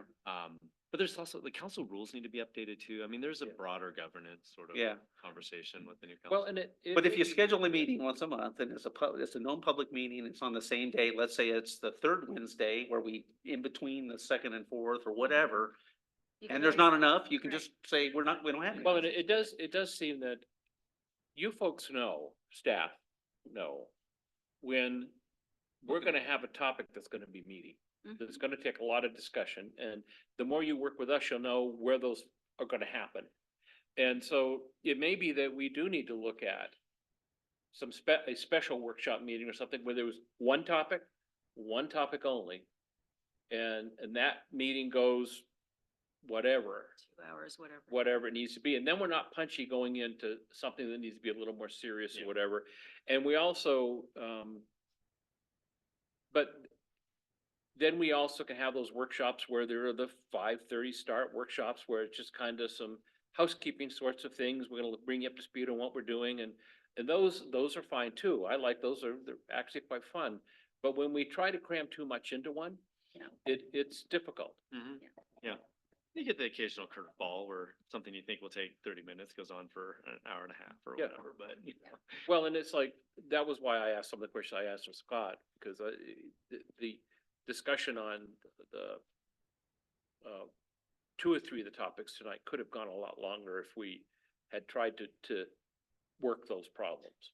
And that's not what we were here to But do. we were down 2 people too, so that Yeah. probably could have filled more. Yeah, that probably would have, yeah. That's true. So we just want to do with the city, we just only, no, cancel the election. We got 3 people. That's all we're gonna need. Okay, what's your? Right, my last planning item commissioners? is for the silent auction Oh, thank you. and on the. I other forgot, I gotta side- mention that too. On the other, well, let me. Ta-da. So, And on the other side is a 2020 poster. So that one you could roll up and maybe, just give it to somebody as a token. Thank And then you. there's a little slip in there that just kind of explains where this idea came from. oh, thank you. You're welcome.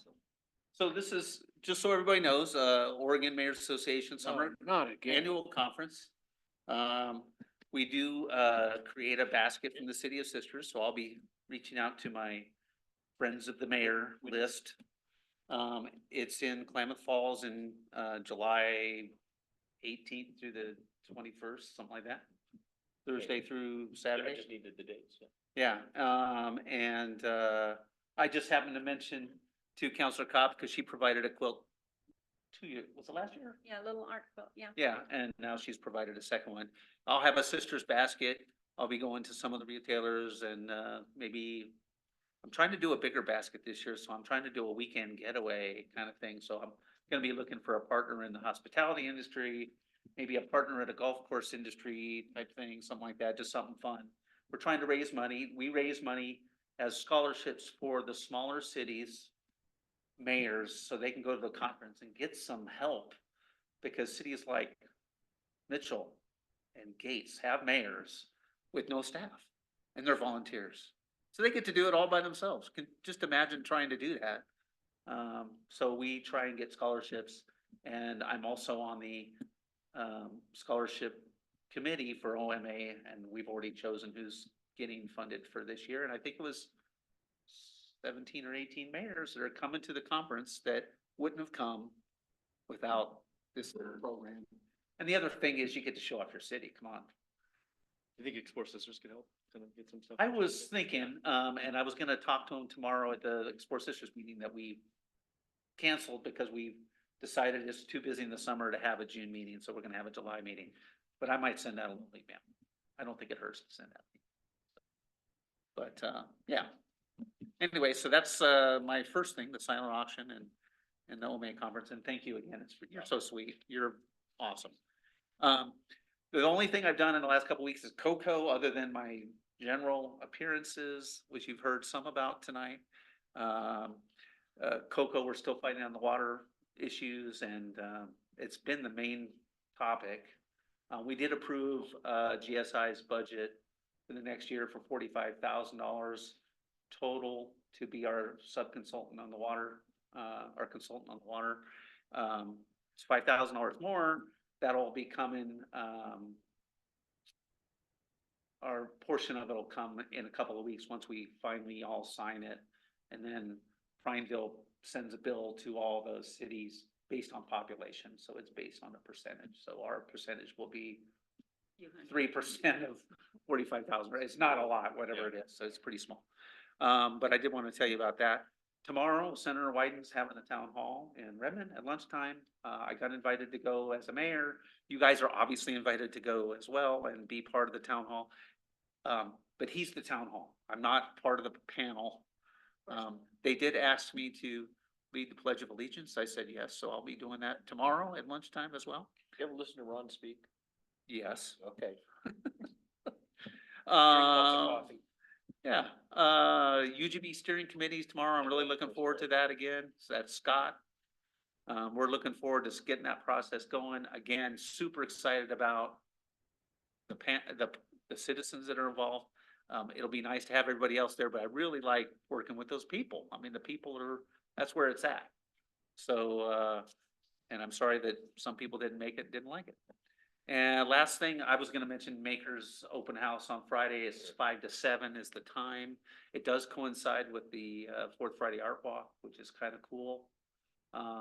They do music. That used to be a bigger event. I think it COVID kind of killed it a little bit, but I think it's coming back, and I think it's just gonna get more popular.